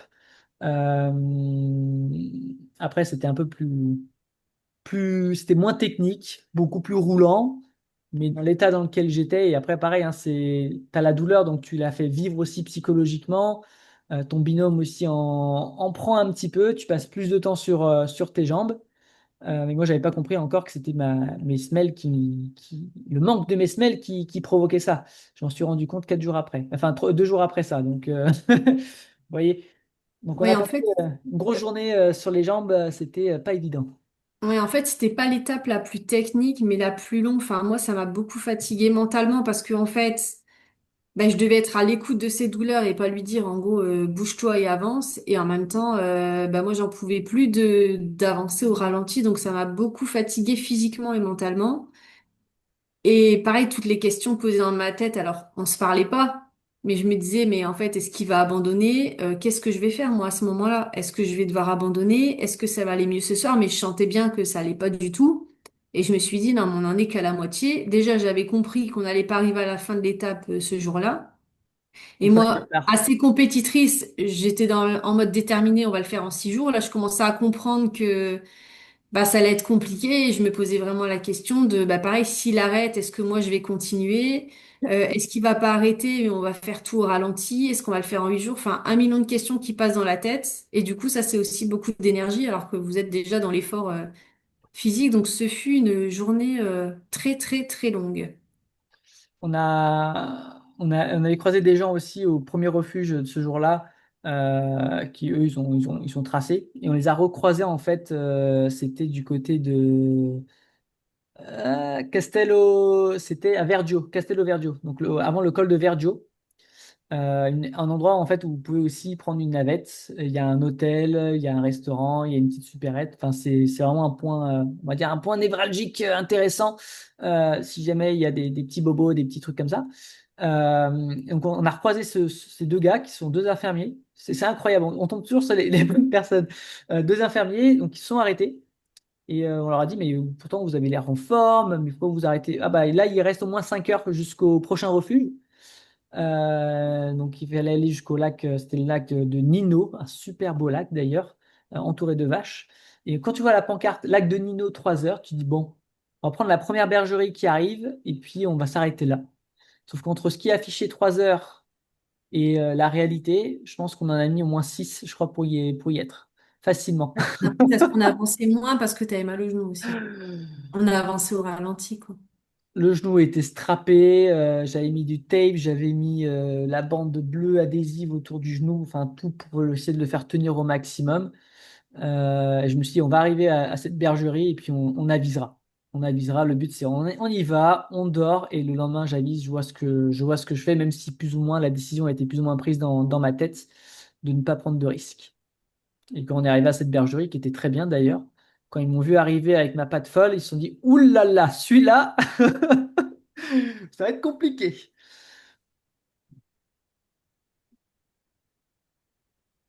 Et ouais, bah là, c'est au moment où tu as compris que ça serait mort. Enfin, en plus, on comprend que il a mal au genou, mais en fait, il va devoir marcher demain pour aller retrouver une navette, parce qu'on vient pas vous chercher comme ça. C'est pas la fête, hein, sur le GR.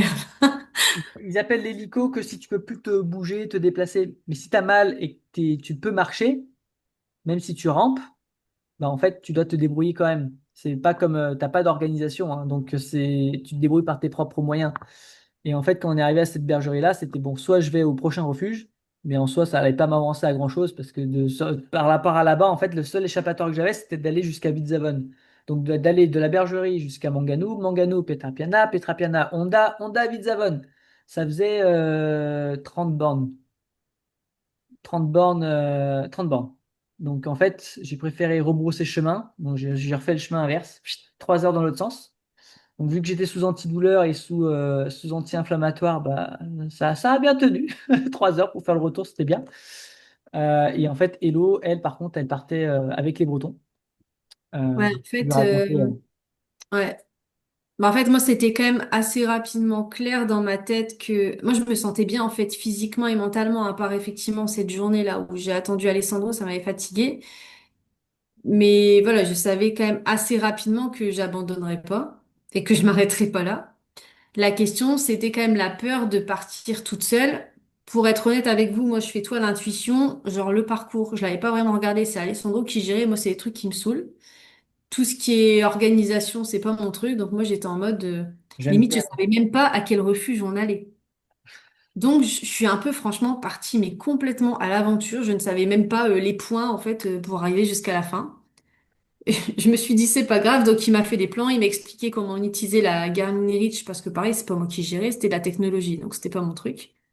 Et on avait déjà rencontré les Bretons au tout début du GR. Donc eux, On ils les a étaient six retrouvés là. garçons qui avaient aussi un peu des blessés, parce qu'il faut savoir quand même que sur le GR20, vous vous rendez compte que bah, 80% des équipes qui partent en équipe ne finissent pas en équipe. En fait, c'est assez fou, mais Il y il n'y a a à peu pas... près entre Quand, 50 voilà. et 60% d'abandon hein, sur le GR20. Ouais, c'est assez puissant entre les gens en double ou à 6 ou à 8. C'est très très rare où tout le monde arrive en bon état à la fin.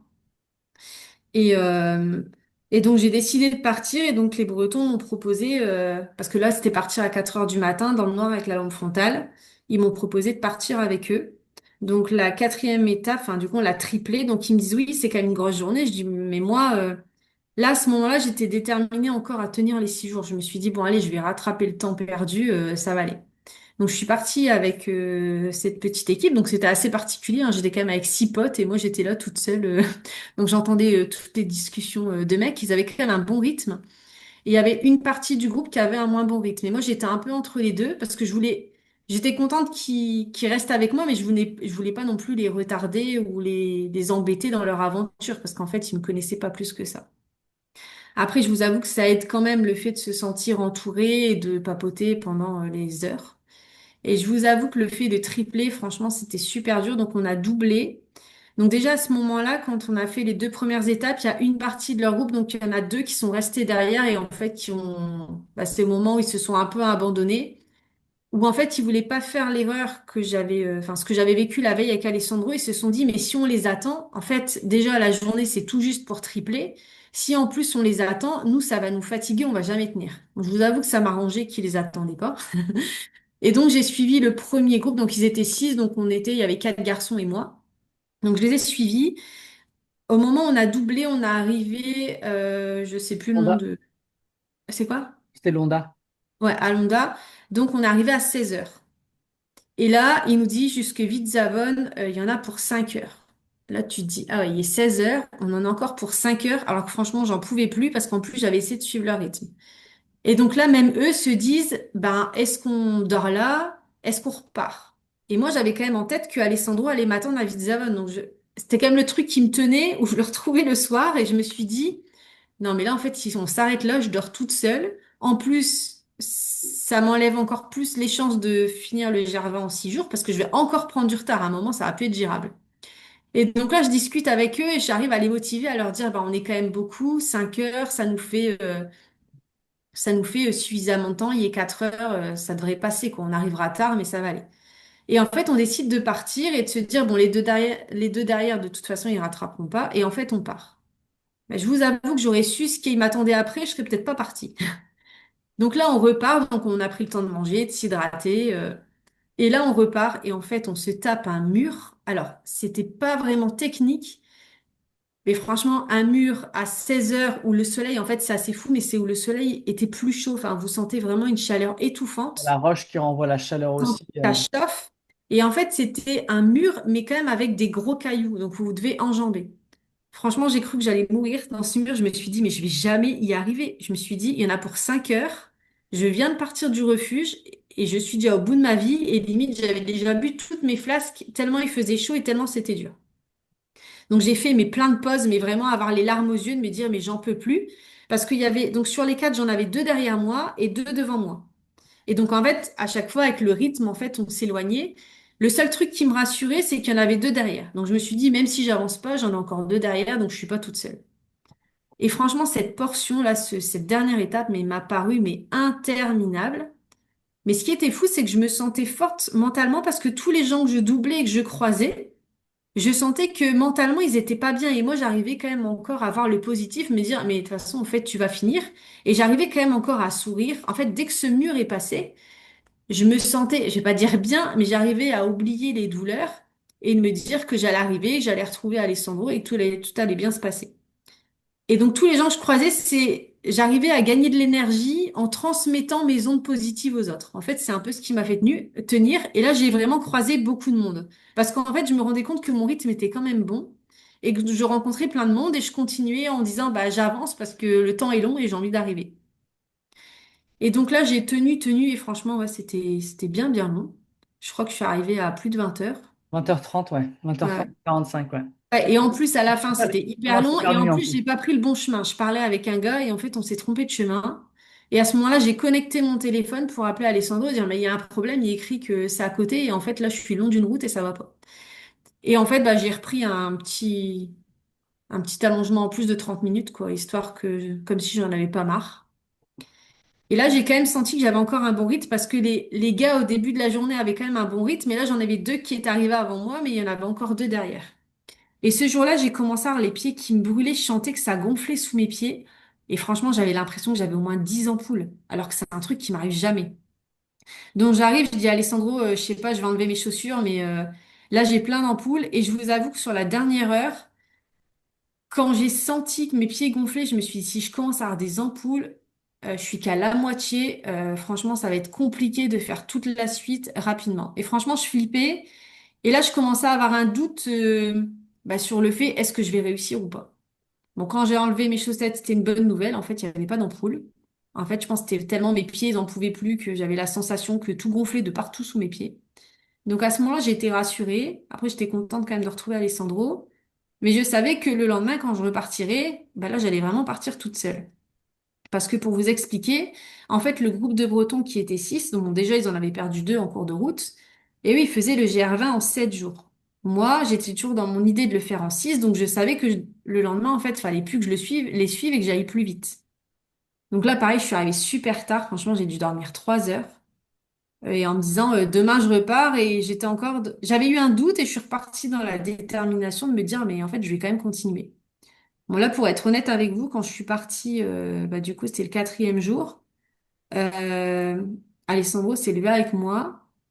J'étais encore sous pression de me dire, je vais faire 6 jours. Et je vous avoue qu'émotionnellement, c'était super dur parce que là, la veille, j'avais pris le départ avec le groupe de potes. Là, ce jour-là, je partais vraiment seule, quoi. Je suis partie à 5 heures du matin. Je partais toute seule avec mon sac à dos. T'es parti Je avant eux disais, en plus parce qu'il fallait ouais. couvrir plus de terrain.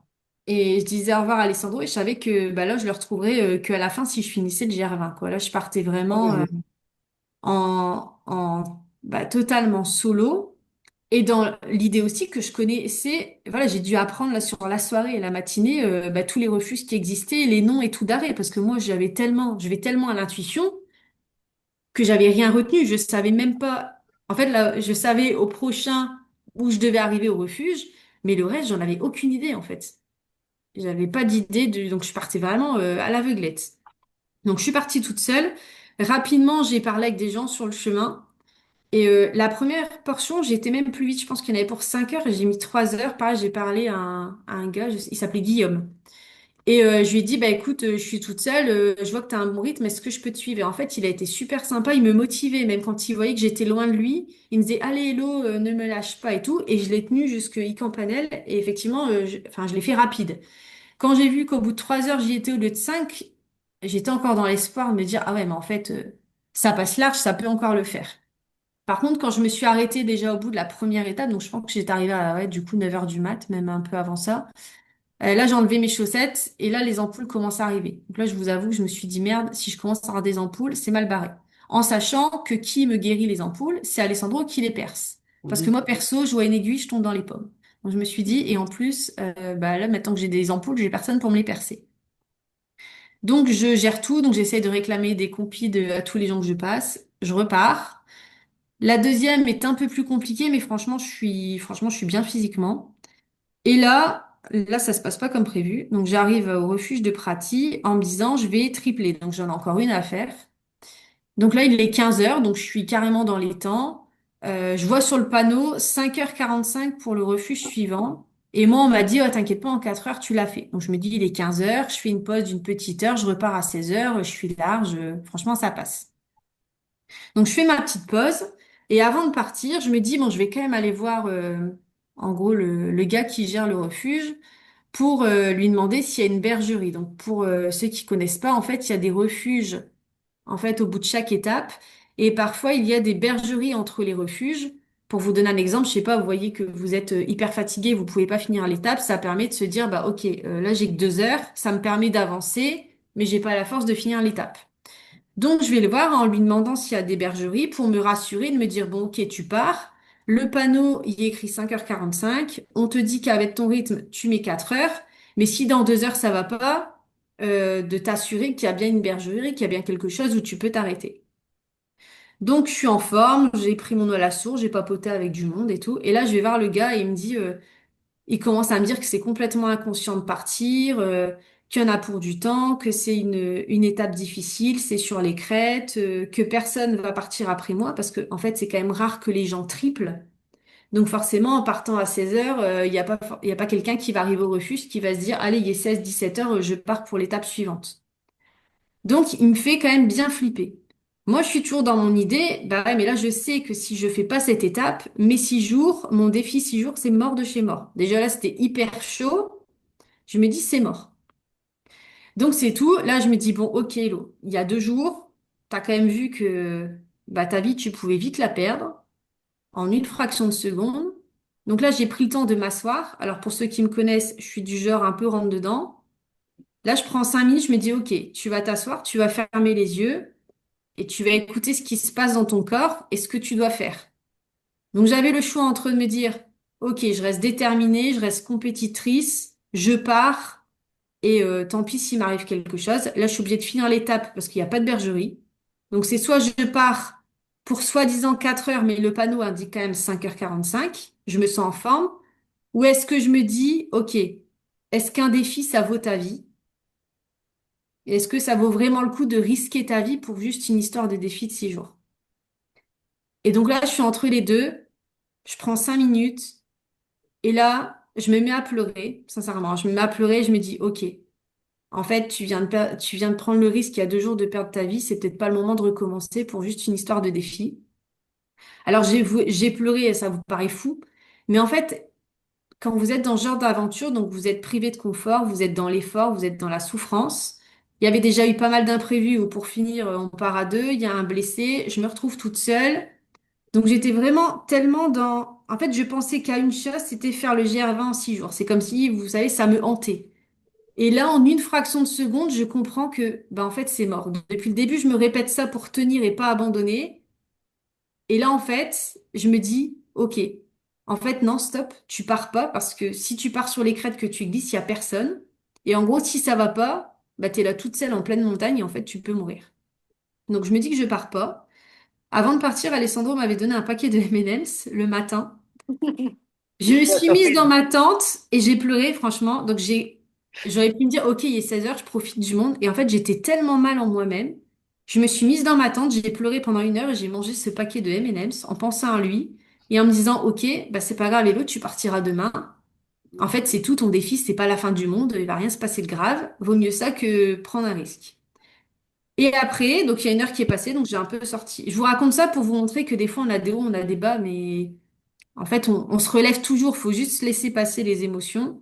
Ça permet aussi de... Parce qu'on a le droit aussi d'avoir des émotions, on a le droit de vivre des choses différemment, parce que quelqu'un qui est pas dans la compétition, qui me dirait, non mais Hello, arrête de te mettre dans ces états pareils pour juste une histoire de défi. Sauf qu'on est tous différents, on a tous nos personnalités et on a tous nos ressentis. Et moi, mon ressenti à ce moment-là, était vraiment violent pour moi. En fait, de me dire que c'était foutu. En fait, j'étais mal parce que je me sentais en forme. En fait, je me sentais prête à repartir. Et au bout d'1 heure, j'ai fini par sortir de ma tente, me dire, bon, ok, Hello, maintenant t'es là, profite du moment, voilà, t'es en vie, t'es en haut de la montagne, c'est magnifique, tu peux rencontrer plein de monde. Et donc là, j'ai commencé à me rouvrir au monde. Alors, je vous avoue que j'avais parfois encore les larmes aux yeux. Mais voilà, au fil du temps de la soirée, je me suis dit, ok, bah là, t'es comme tout le monde, t'as 16 heures au refuge et t'as le temps de parler. Donc j'ai pris le temps et le lendemain matin, je suis partie du coup super tôt. Et en fait, pendant la nuit, j'ai réussi à me remettre un autre défi de me dire, OK, tu peux pas le faire en 6 jours. Donc je m'étais dit en 7 et j'ai réussi à couper la poire en deux, on va dire. Je me suis dit, bon, essaye de le faire en 6 jours et demi. Si tu arrives dimanche, tu restes dans les 6. C'est le truc, c'est un truc tout bête, mais c'est le Dimanche truc, midi. voilà. Et c'est le truc qui m'a fait tenir parce qu'il y avait quand même un 6 dans le nombre de jours. Donc pour vous montrer que des fois, quand on est dans le dur comme ça, il suffit de pas grand-chose pour se raccrocher en fait à un espoir, à une motivation, à une détermination. Et donc le lendemain matin, je suis repartie. Voilà, j'ai remercié la vie parce que j'étais pas partie le soir. Et quand je suis partie le matin très tôt, donc j'ai vécu le lever de soleil sur les crêtes. Et j'ai même croisé des mouflons en haut de la montagne. Bon, rien que vous le dire, j'ai des frissons. C'était juste magnifique. Je crois que c'est le moment où j'ai fait le plus de vidéos et de photos. Et franchement, à ce moment-là, ben, j'ai remercié la vie en fait de m'avoir fait galérer la veille. Parce qu'en fait, si je serais partie le soir, j'aurais pas vécu. Franchement, je pense que c'est l'une de mes meilleures étapes du GR20. Par rapport aux émotions que j'ai pu vivre et les paysages et les instants que j'ai vécu juste à regarder des mouflons en train de se promener en haut de la montagne avec le lever de soleil. Donc au fond, la veille, j'étais pas contente de pas faire cette étape le soir et aujourd'hui, je remercie la vie de m'avoir permis de la faire comme ça au lever de soleil. L'étape, j'ai super bien vécu et effectivement, en 4 heures, elle était faite. Je suis arrivée super vite au refuge suivant et j'avais quand même un mini goût amer, même si j'avais vécu des super belles choses et des super beaux paysages. Je me dis, ah ouais, en fait, ça passait largement hier soir au vu de l'étape. Elle n'était pas si horrible que ça. Et donc là, j'ai continué mon chemin et ce jour-là, je ne sais plus ce que j'ai fait. J'ai doublé ou j'ai triplé, je m'en souviens plus. T'as triplé. J'ai triplé. Mais ce jour-là est plutôt bien passé. J'ai pas de Là, mauvais c'est le jour souvenirs. d'après qui était un peu plus galère. C'était quoi? C'est le dernier jour qui était un peu plus galère. Ouais. Donc ouais, non, franchement, l'avant-dernier jour, j'avais cette nouvelle motivation. Ok, 6 jours et demi, ça passe. Franchement, moi, je l'ai pas trop mal vécu. Donc j'ai terminé mon étape, je suis arrivée tard, je suis en train d'essayer. Ah bah oui, je suis arrivée à la bergerie, c'est la dernière bergerie là en fait. Ok. Ouais, donc si la fin c'était une très longue descente et comme c'était long, j'avais envie de courir. Donc je vous avoue, j'ai trottiné. Alors ne me demandez pas où j'ai trouvé la force. J'en ai aucune idée parce que franchement, j'avais bien mal aux pieds, j'avais des ampoules partout, le truc qui m'arrive jamais. Et à la fin de cette étape, pareil, j'arrive au refuge, donc qui me dit, ah ben non, mais nous c'est plein, donc c'est pas possible. Alors c'était pas un refuge, c'était pour avoir une tente. Parce que quand j'ai quitté Alessandro, je sais pas, je l'ai pas précisé, le seul truc que j'avais pas repris, c'était la tente. Pour éviter le poids, avec tout ce que déjà je portais, tous les imprévus qu'il y avait déjà eu et que mon corps avait pris. Et donc là, on me dit, il n'y a pas de place du tout, donc il y a une bergerie juste en bas. Parce qu'on me dit, bah sinon, faites une étape de plus, sauf qu'il y en avait pour 5 heures. Je savais que mon défi était mort et je me suis dit, 17 heures, je prends pas le risque de repartir dans la montagne. Mais là, vous savez, c'était, comment dire ça? C'était un petit peu plus logique pour moi de me dire, non, mais là, t'abuses pas. La veille, ça avait été difficile d'arrêter. Et là, c'est comme si c'était ancré en moi de me dire, non, bah, en fait, tu prends pas de risque. Donc, j'avais déjà compris la leçon sur la semaine. Et donc là, quelques mètres en dessous, il y avait une autre bergerie, hyper authentique, un vieux monsieur, une vieille dame, pareil, qui me disait, ah, il n'y a plus de place et tout. Donc je leur explique que ben, j'avais tout réservé, mais que j'étais avec mon copain qui s'est blessé et que ben, en fait, là, je me vois pas faire 5 heures toute seule, quoi. Donc ils finissent par quand même me trouver une tente. Et donc je dors là. Et le lendemain matin, bah là, je repars toute seule. Moi, j'étais dans mon idée, il faut que j'arrive dimanche midi à 13 heures max. Je me suis dit, allez, 14 heures grand maximum. Sauf que je savais qu'il y avait du coup 2 étapes. La dernière, t'en avais 3 étapes. trois. Ouais, 3 étapes et je savais que ça allait être très chaud. Donc là, je me suis levée hyper tôt. Je pense, je suis 4 heures du partie à mat. 4 heures du matin. Sauf que je suis partie avec une lampe frontale et pour vous expliquer, la bergerie était tellement authentique que la source d'eau, en fait, avant de partir, on remplit nos gourdes d'eau. En fait, elle n'était pas à la bergerie, elle était plus loin, ils avaient mis un plastique rouge. Sauf que comment vous dire qu'il faisait noir, il y avait des ânes et des chevaux partout autour de moi dans le noir, que j'entendais ou je voyais leurs yeux là sortir. Et en fait, j'ai jamais retrouvé la source d'eau. Donc je suis partie, j'avais pas rempli mes flasques. Parce qu'en fait, j'ai pas trouvé la source et je me disais là, il faut que tu y ailles. Et en fait, la veille, on m'avait expliqué qu'il y avait une variante et le chemin du GR20. Et on m'avait dit, à la variante, ça va un peu plus vite. Et en plus, c'est vraiment super beau. T'es sur les aiguilles de Babel, c'est magnifique. Par contre, elle est un petit peu plus compliquée à trouver. Donc je me dis, en plus, je vais être dans mon timing. Si c'est plus beau, c'est un peu plus technique, mais moi, je préfère que du chemin plat. Donc je me dis, ben, je vais la prendre. Sauf que je me suis perdue. Bon, je peux vous dire qu'à ce moment-là, je rigolais pas. En fait, j'avais des traces. À un moment, je vois que j'ai plus de traces. Sauf qu'on était dans un jour qui n'était pas prévu. J'étais censée finir la veille au soir, donc j'avais pas à manger. En fait, j'avais beaucoup moins de barres. J'avais essayé de me restreindre, mais genre pour toute la matinée, j'avais peut-être 2 barres pour manger. Et en plus, j'avais pas beaucoup d'eau parce que j'avais pas trouvé la source. Donc là, je sens que ça sent pas bon, qu'il est 5 heures du mat. Ça fait déjà plus d'une heure que je marche. Et en vrai, j'ai perdu la trace. Et je me dis, mais est-ce que je fais demi-tour? Mais en faisant demi-tour, bah, il fallait que je reparte, ça veut dire que j'allais encore plus me fatiguer, utiliser de l'eau et manger. Je me suis dit, c'est pas le bon moment.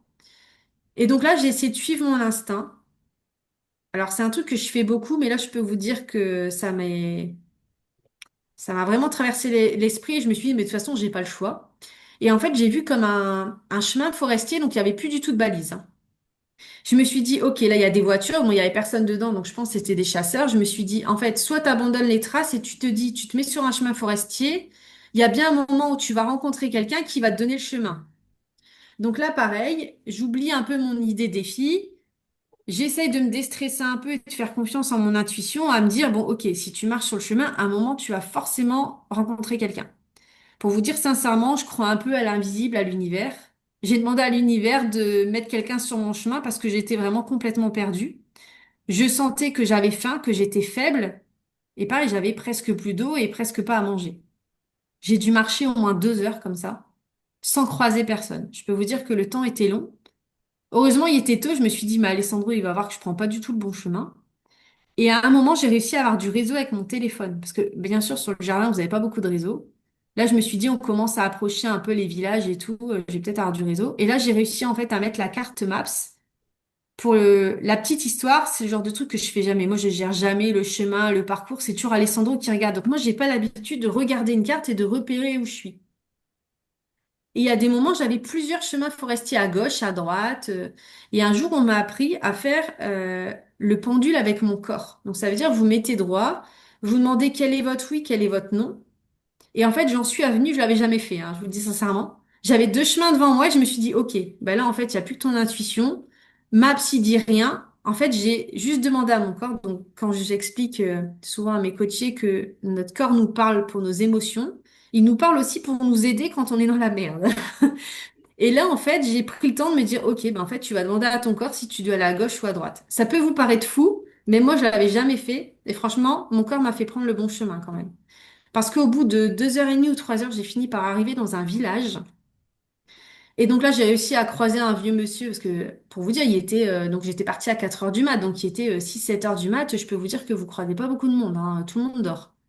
Et donc il me dit, ah non, vous pouvez rattraper le sentier du GR20, parce que moi, ce qui était dur pour moi, c'était de me dire, non mais Hello, t'es perdu. Ça se trouve, tous les efforts que t'as fait, tu vas même pas finir le GR20. Parce que moi, j'étais en mode, je veux arriver à Conca, et je veux pas me dire, non mais il manque un bout du GR20. Donc c'était hyper violent. Je me dis, mais je me suis donné tout ça pour en fait me perdre le dernier jour, quoi. Et là, donc j'ai continué, je suis arrivée dans ce petit village sur une grande route. Et là, il y avait un camping, donc je crevais de soif, je crevais de faim. Et là, j'ai vu un gars en van et je suis allée le voir. Donc j'ai été prendre tout, je suis rentrée dans le camping, je suis allée prendre de l'eau parce qu'il fallait vraiment que je boive. Et donc là, je lui explique que je me suis perdue, que j'ai essayé de retrouver une route, mais qu'en gros, je veux finir le GR20 et je veux qu'il me ramène à l'étape pour tenir mon timing et pour tenir le temps de l'étape pour pas me dire, bah j'en ai fait moins. Et en fait, le gars avait déjà fait le GR20, donc la vie est bien faite. Et il me dit, écoute, moi, je vais te déposer à un endroit. Donc c'était à Tons. Et il me dit, là, tu fais du stop, on va te ramener aux Aiguilles de Bavela et tu vas récupérer le GR20. Et en fait, niveau timing, c'est comme si j'avais raté une étape qui durait 4 heures. Et en fait, j'avais marché 4 heures. Donc je me suis dit, en fait, c'est comme si j'ai pas sauté un bout du GR20. Et donc là, j'ai fait du stop. Je me suis retrouvée avec un couple qui partait aussi faire juste une portion du GR20, juste une rando sur la journée. Donc, ils m'ont ramené aux Aiguilles de Babel et j'ai pu reprendre la trace du GR20. Donc là, me voilà rassurée, mais je peux vous dire que ces heures-là, ils m'ont paru une éternité. Parce qu'il y avait le truc, est-ce que je vais trouver sur quelqu'un? Est-ce que je vais pas mourir de soif ou de faim avant? Est-ce que je vais faire un malaise? Est-ce que je vais retrouver mon chemin? Et surtout, est-ce que je vais pouvoir finir le GR20? Donc là, ça a été plein de trucs dans ma tête et dans mon corps. Donc là, c'est le moment où ça m'a paru. C'était pas difficile techniquement, mais alors c'était très très long parce que je savais pas ce qui allait m'arriver. Donc, pour vous dire, des fois quand on est au plus bas, ça marche parce que j'ai quand même eu le truc où Alessandro était blessé et je me suis dit je continue. Ensuite, j'ai bien compris, je suis arrivée au refuge qui m'a dit non, il faut pas y aller. Donc je me suis dit c'est mort. Et là, le dernier jour, je me perds. Donc pour vous montrer que malgré les difficultés, donc là, ça soit sur le GR20, sur une autre course ou dans votre vie, en fait, faut jamais lâcher. J'aurais pu très bien me dire, ok, je m'arrête, je fais du stop, je demande qu'on me ramène à Conca et c'est réglé, quoi. Non, en fait, j'ai cherché à aller atteindre mon objectif. Et ça, l'oubliez jamais, c'est aussi important de rien lâcher pour atteindre votre objectif dans votre vie de tous les jours, comme dans une course ou dans un défi. En fait, de tout essayer, mais vraiment tout essayer avant de vous dire j'arrête. Parce que là, j'aurais toutes les raisons d'abandonner tous les jours. On a toujours une bonne raison d'abandonner, mais on a aussi toujours de très bonnes raisons de continuer. Donc ça, c'est une leçon importante, je pense. Et donc j'ai récupéré ce petit sentier Gervin. Alors là, je peux vous dire que quand on parlait des petits bonheurs de la vie, quand j'ai vu des petites peintures rouges et blanches, je peux vous dire que je revivais. Et donc là, j'ai été assez rapide parce que franchement, j'en pouvais plus physiquement. Et là, ce qui était assez fou, j'ai jamais souffert des pieds. Et là, j'avais des ampoules partout et je souffrais pas musculairement. j'ai vraiment souffert de brûlures sous mes pieds et des ampoules qui me brûlaient. Et aussi, quand même mentalement, parce que par exemple, cette dernière journée, j'étais quand même partie à 4 heures du mat et j'ai passé le fait d'être partie tôt, de m'être perdue, donc j'avais pas le même chemin que tout le monde, et le fait de continuer après, en fait, j'avais beaucoup d'avance sur ceux qui prenaient le même chemin que moi. Donc en fait, j'ai passé la journée de 4 heures du mat jusqu'à 13h30 seule, avec toutes les difficultés qui vont avec. Donc j'étais vraiment seule avec moi-même et je pouvais compter bah, vraiment que sur moi-même. Et là, j'ai vraiment senti, j'ai puisé dans mon mental, mais alors bien, bien, bien, bien loin. Et là, sur ces dernières étapes, le seul truc qui m'a fait revivre, c'est que je me suis dit, ah, en fait, c'est plus trop technique, c'était assez plat. Sincèrement, j'en pouvais plus mentalement et physiquement, mais j'avais encore la force de courir parce que j'arrivais à me dire, au plus tu cours, Hello, au plus vite tu vas arriver. Donc, au plus vite, la, la douleur s'arrête. Et en plus, il y avait quand même cette histoire de défi qui me tenait. Vous savez, ce truc qui vous hante et vous dites, OK, je m'arrête pas, j'ai fait tout ça, je lâche pas, il me reste quelques heures, c'est plus quelques heures d'effort, de souffrance et c'est fini, quoi. Et en fait, ça m'a tenu, je me répétais ça. Il faisait une chaleur horrible. Je crois que c'est le jour où il a fait le plus C'était une des chaud. journées les plus chaudes, ouais. Il faisait mais chaud. À chaque fois que je croisais, sur la fin, j'ai croisé du monde, je leur ai demandé genre 2 gouttes d'eau tellement j'en pouvais plus. Et à chaque fois, on me disait, ah, mais le ruisseau est pas loin. Mais en fait, le ruisseau, il était toujours à des kilomètres. Donc ça, c'était vraiment sur la toute dernière portion où en fait, j'ai commencé à croiser des gens qui partaient du sud. Et moi, du coup, j'allais pour l'arrivée. Mais eux, c'était leur départ. Donc c'est sur la fin que j'ai commencé à croiser du monde. Et le terrain était pas trop technique, donc c'était assez plat, donc je dis pas que c'était simple, parce qu'il y avait quand même pas mal de cailloux. Et le plus long, c'est la fin, où en fait vous avez de la descente, sauf qu'elle dure des heures. Et c'est avec plein de petits cailloux, sauf que vous avez les 170 bornes dans les jambes de toute la semaine, la fatigue, vos genoux, ils sont morts. Et là, pareil, j'arrivais à courir. Et j'ai couru jusqu'à la fin. Et pour vous dire, la dernière étape, je crois qu'elle était annoncée en 5 heures, je l'ai faite en 3 heures. Moi-même, en vous le disant, je sais pas comment j'ai fait. Et je pense que c'est le mental qui est passé devant. Et là, quand je suis arrivée à la fin, alors ce qui est compliqué, vous arrivez dans le village, vous avez l'impression que c'est fini, et en fait, ça dure encore. Ça dure encore. Je Il y vois a un encore 3 village, je me dis, ah, kilomètres. trop bien, je suis arrivée. Et en fait, ça vous fait prendre une rue et une autre rue. Vous vous dites, non, mais c'est une blague. En fait, je suis arrivée, mais en fait, je suis pas arrivée. Je voyais pas Alessandro. Je me dis, merde, j'ai été trop vite, il est pas là. Parce que normalement, l'étape était plus longue. Et là, par contre, quand je me suis arrêtée, quand je l'ai vu, là, vous avez toutes les émotions qui viennent, tout qui retombent, de se dire, ah ouais, non, mais là, c'est vraiment la fin. Et là, quand je me suis arrêtée, pour être sincère avec vous, j'ai eu des émotions d'épuisement, euh, mais pas forcément physique, d'épuisement mental, le fait d'avoir répété, d'avoir tenu, en fait, d'être restée forte pendant des heures et des heures sans parler à personne et être avec moi-même. Il y avait la retombée des émotions de se dire, ah ouais, mais en fait, j'ai vécu tout ça comme difficulté dans la semaine, mais en fait, je suis arrivée, quoi. En fait, je suis arrivée et je suis en état, franchement, ça allait.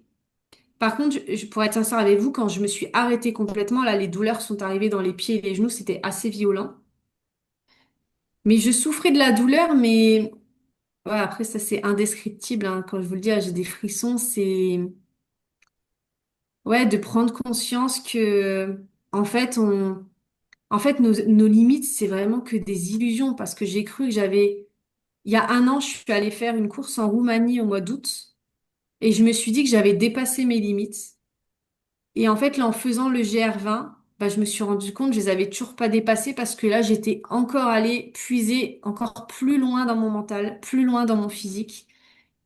Et cette aventure m'a fait prendre conscience que, en fait, on peut toujours plus et qu'on n'imagine pas à quel point on est fort physiquement et mentalement. Et pour être sincère avec vous, aujourd'hui, j'ai encore du mal à prendre conscience de ce que j'ai accompli. Alors, on a beau dire, Elodie, elle est coach, elle est sportive, mais de me rendre compte à quel point j'ai pu aller puiser en moi cette énergie, cette force physique, cette force mentale. Je me demande encore aujourd'hui, mais d'où ça vient, quoi. Et j'ai envie de vous dire aujourd'hui, les limites que vous avez, c'est celles que vous vous posez. Et en fait, on n'a pas de limites. Tout est possible. Mais vraiment, tout est possible. Vous dire, j'ai envie de faire ça, je le fais. Je mets tout mon possible, toute mon énergie pour réussir. Après, comme Alessandro, si vous sentez vraiment qu'il y a un risque derrière pour votre intégrité physique, ça c'est une autre histoire. On est d'accord que le mieux c'est de s'arrêter.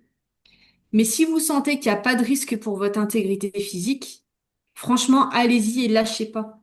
Parce qu'en fait, cette sensation quand vous arrivez, quand vous avez accompli ce genre de défi, je peux même pas vous le décrire parce que c'est indescriptible ce que ça vous apporte.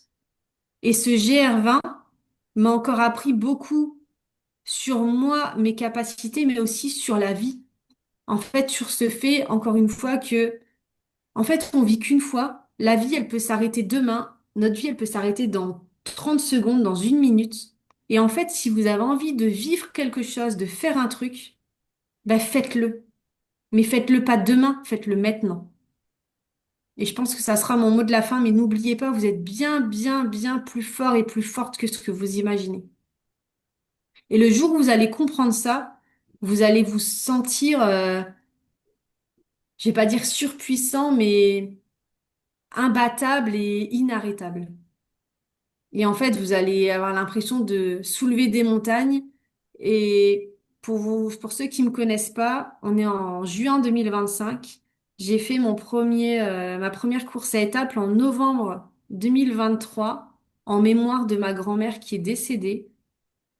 L'année dernière, donc j'ai fait 120 kilomètres, donc j'avais jamais, même si je suis coach, j'avais jamais couru plus de 20 kilomètres. Je courais voilà de temps en temps comme ça.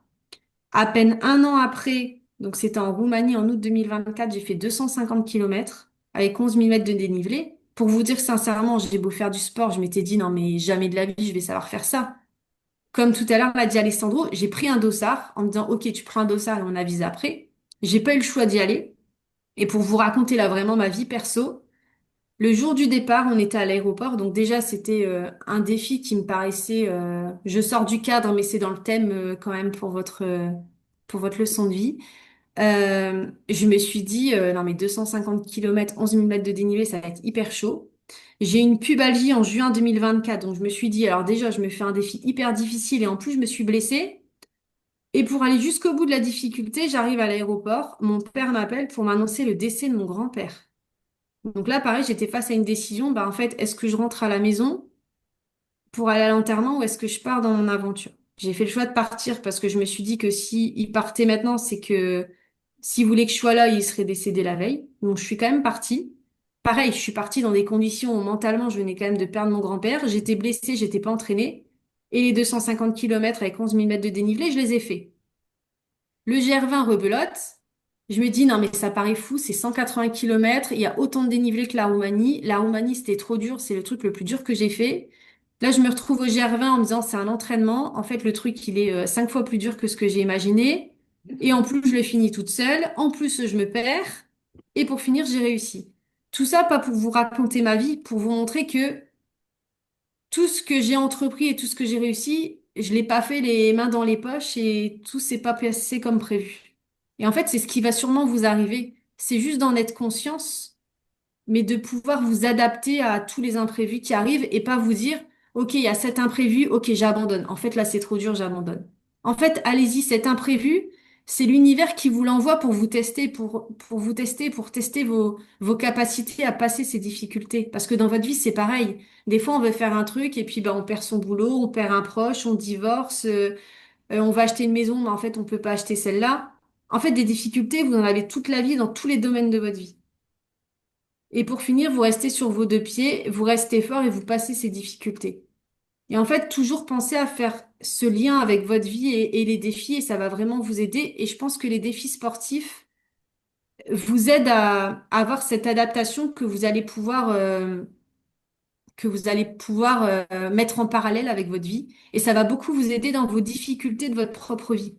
Voilà, vous rencontrez une difficulté, je sais pas, par exemple, vous avez une maladie, vous allez vous dire, OK, ben en fait, dans la course, j'ai été fort, en fait, j'ai tenu, j'ai fini. Ben OK, je suis malade, je vais prendre le temps de me guérir, d'être fort et de penser positivement, et vous allez guérir. Alors, je dis pas que tout est magique, hein, mais déjà, la puissance de votre pensée, elle a un gros impact, sur votre vie et sur toutes les conséquences. Désolée, je suis partie dans mon triple. Et pour les personnes qui ont suivi un peu les stories de l'arrivée d'Elodie, on a eu parce qu'on devait rejoindre Bonifacio ce jour-là. Ça a été aussi une aventure particulière pour rejoindre le lieu de détente après le GR20.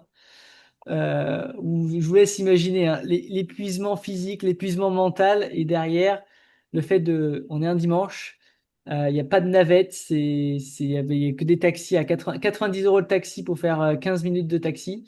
Et puis après, on s'est tapé une montée de la mort qui tue de Porto Vecchio jusqu'à l'arrêt de bus pour attendre encore la seule navette du dimanche qui allait passer pour nous récupérer en plein cagnard. Et ben, je pense que, je pense que Hello, en termes de mental et de ce qu'elle a fait, c'est juste hyper inspirant et ça montre en fait que vraiment les seules limites qui existent sont celles qu'on s'impose, quoi. Et qu'il faut juste aller de l'avant, un pied après l'autre, et de se donner les moyens d'y arriver, de réajuster. Les choses se passent pas forcément comme prévu, ça demande toujours plus de temps, d'efforts, d'énergie. Mais en réajustant, vous pouvez toujours y arriver et ne perdez surtout pas voilà, le feu sacré que vous avez en vous et l'objectif que vous vous êtes fixé. Voilà, et en fait, c'est un peu le but de notre partage ce soir, c'est de vous, voilà, de vous aiguiller un peu sur le matériel, la nutrition, mais vous parlez des difficultés, mais aussi vous parlez que, voilà, voilà, vous pouvez le faire, en fait. C'est juste vous lancer. Et, euh, et je pense que c'est surtout l'idée de notre partage ce soir, que ça soit sur le GR20 ou tout autre défi, sportif ou non sportif, hein. Et après, savoir, ouais, en Corse, que les navettes, c'est très compliqué. Se déplacer sans voiture de location, c'est ouais, c'est tout un périple, hein, quand même. En termes de, je pense qu'on va finir là-dessus. Si voilà, en termes de déplacement sur le GR, sachez que il n'y a pas beaucoup d'endroits en fait où vous pouvez récupérer des navettes. Et quand vous en trouvez, c'est aussi tout un délire pas possible. Je suis parti à 5 heures du matin de la bergerie. Je suis parti en même temps qu'Elodie, hein, le jour, le quatrième jour, où elle a eu 15 heures dans les jambes. Moi, il m'a fallu 3 heures pour retourner à là où j'étais avant. J'ai dû attendre 2 heures pour récupérer une navette pour aller jusqu'à Corté. À Corté, j'ai encore attendu un petit moment pour prendre un train pour aller jusqu'à Vitzavon. Et pareil, il n'y en avait pas 25 000 hein, dans la journée. Ensuite, à Vitzavon pour rejoindre Conca. Alors là, c'était encore plus. Il me disait, il faut partir de Vitzavon, d'aller jusqu'à Ajaccio. Ajaccio, du coup, après, il faut faire toute la partie sud, Porto Vecchio, pour monter à Conca. Et heureusement, il y avait un gars qui partait sur le GR1 Sud, en fait, le lendemain. Il était en fourgon aménagé. Donc, je suis rentré avec lui, je suis monté avec lui sur le fourgon. Et puis, on s'est fait un petit road trip jusqu'à Conca. Ça, c'est la petite anecdote. Et puis voilà, mais ouais, sachez que en termes de transport, c'est galère. C'est galère, faut faire du stop, trouver des solutions, mais on trouve toujours des moyens quand il faut y aller, quand il faut se déplacer, quand il faut trouver une manière de se rendre à là où on doit aller. On se débrouille et c'est en ayant cet état d'esprit de trouver toujours des solutions, d'être adaptable en fait à ce qui nous arrive, qui va vous aider à y aller et à y arriver et finir en toute beauté Ouais, En fait, vos aventures. mais en fait, le GR20, c'est une aventure avant, après, enfin, ouais. Pendant tout le temps. Avant, pendant et après, quoi. C'est une aventure, c'est adaptation et non stop, quoi. Après, je suis en train de voir là, on a un peu beaucoup gratté sur le temps, mais comme on vous a dit, on n'avait pas C'était forcément tout nos prévu. 60 petites minutes. On aime bien les 60 petites minutes. Donc, on s'excuse pour le timing. Je ne sais pas si vous avez encore des questions ou pas, parce qu'on ne sait pas trop non plus ce que vous étiez venu chercher, ou si c'était juste pour écouter et un peu prendre la température. Mais si vous avez des questions, n'hésitez pas. Alors que ça soit dans le chat ou vous pouvez aussi enlever vos micros si vous voulez. Ou est-ce que tout est OK pour vous? On a Catherine qui part sur le GR20 Nord. Mais elle est partie, je pense, on l'a raté. Elle est partie, ouais. Mais je réagis si jamais elle écoute le petit replay à la fin. Ah oui. Donc elle part le 26 juillet, petit groupe de 5. Elle a hâte mais inquiète car elle sait que ça va être dur ayant déjà fait le GR20 Sud. Mais comme le dit, c'est maintenant, sinon ce sera trop tard au vu de mon âge. Et bien Bah, parfait. en tout cas, qu'est-ce qu'on... En tout cas, merci déjà de nous avoir écoutés, d'avoir été présents Tout du long durant de ce partage, de ces 2 heures. On espère. vous avoir apporté du positif, que ça soit dans votre vie ou dans vos prochains défis ou vous avoir apporté des idées ou enfin, en gros que du bon quoi. Ou peut-être juste vous donner la force de vous lancer dans ce genre d'aventure aussi. D'ailleurs, j'espère et je vous le souhaite. Et le mot de la fin, c'est chacun son GR, chacun son aventure, chacun à son différent niveau. Trouver quelque chose qui vous fait vibrer, trouver quelque chose qui vous challenge aussi. Au plus ça vous fait peur, au plus il faut y aller. Moi, j'aime bien dire ça. Choisis quelque chose qui t'excite mais qui t'effraie en même temps. Sortir de sa zone de confort. C'est ça. Exactement. Et c'est ce qui vous apportera le plus dans votre vie en fait. En fait, si on reste dans sa zone de confort et qu'on se contente de tout ce qu'on connaît, ben en fait, on vit pas des choses aussi incroyables que quand on va vers la peur. Passez une excellente soirée. Merci à Bons vous. Bonne soirée. entraînements à vous, bons futurs objectifs. Et puis on se voit prochainement sur un prochain événement. Ben, merci à vous. Et oui, je vous souhaite une belle nuit avec plein de nouvelles pensées. N'hésitez pas aussi à... Là, on va mettre le live. Je pense qu'on peut même le mettre sur nos murs, non? Je, Même s'ils veulent partager à des gens qui pourraient être ouais, intéressés. je vais mettre sur, je vais partager sur Et le sur YouTube YouTube et comme aussi. ça on aura Ouais. le lien de partage pour le replay. Et si vous voulez après partager aussi l'aventure autour de Ok. vous, vous pourrez le faire. Ça. Bon, allez, bah, belle soirée à tout le monde. Merci à vous tous et puis sûrement à bientôt. Bonne soirée, merci. À Au bientôt. revoir. Ciao!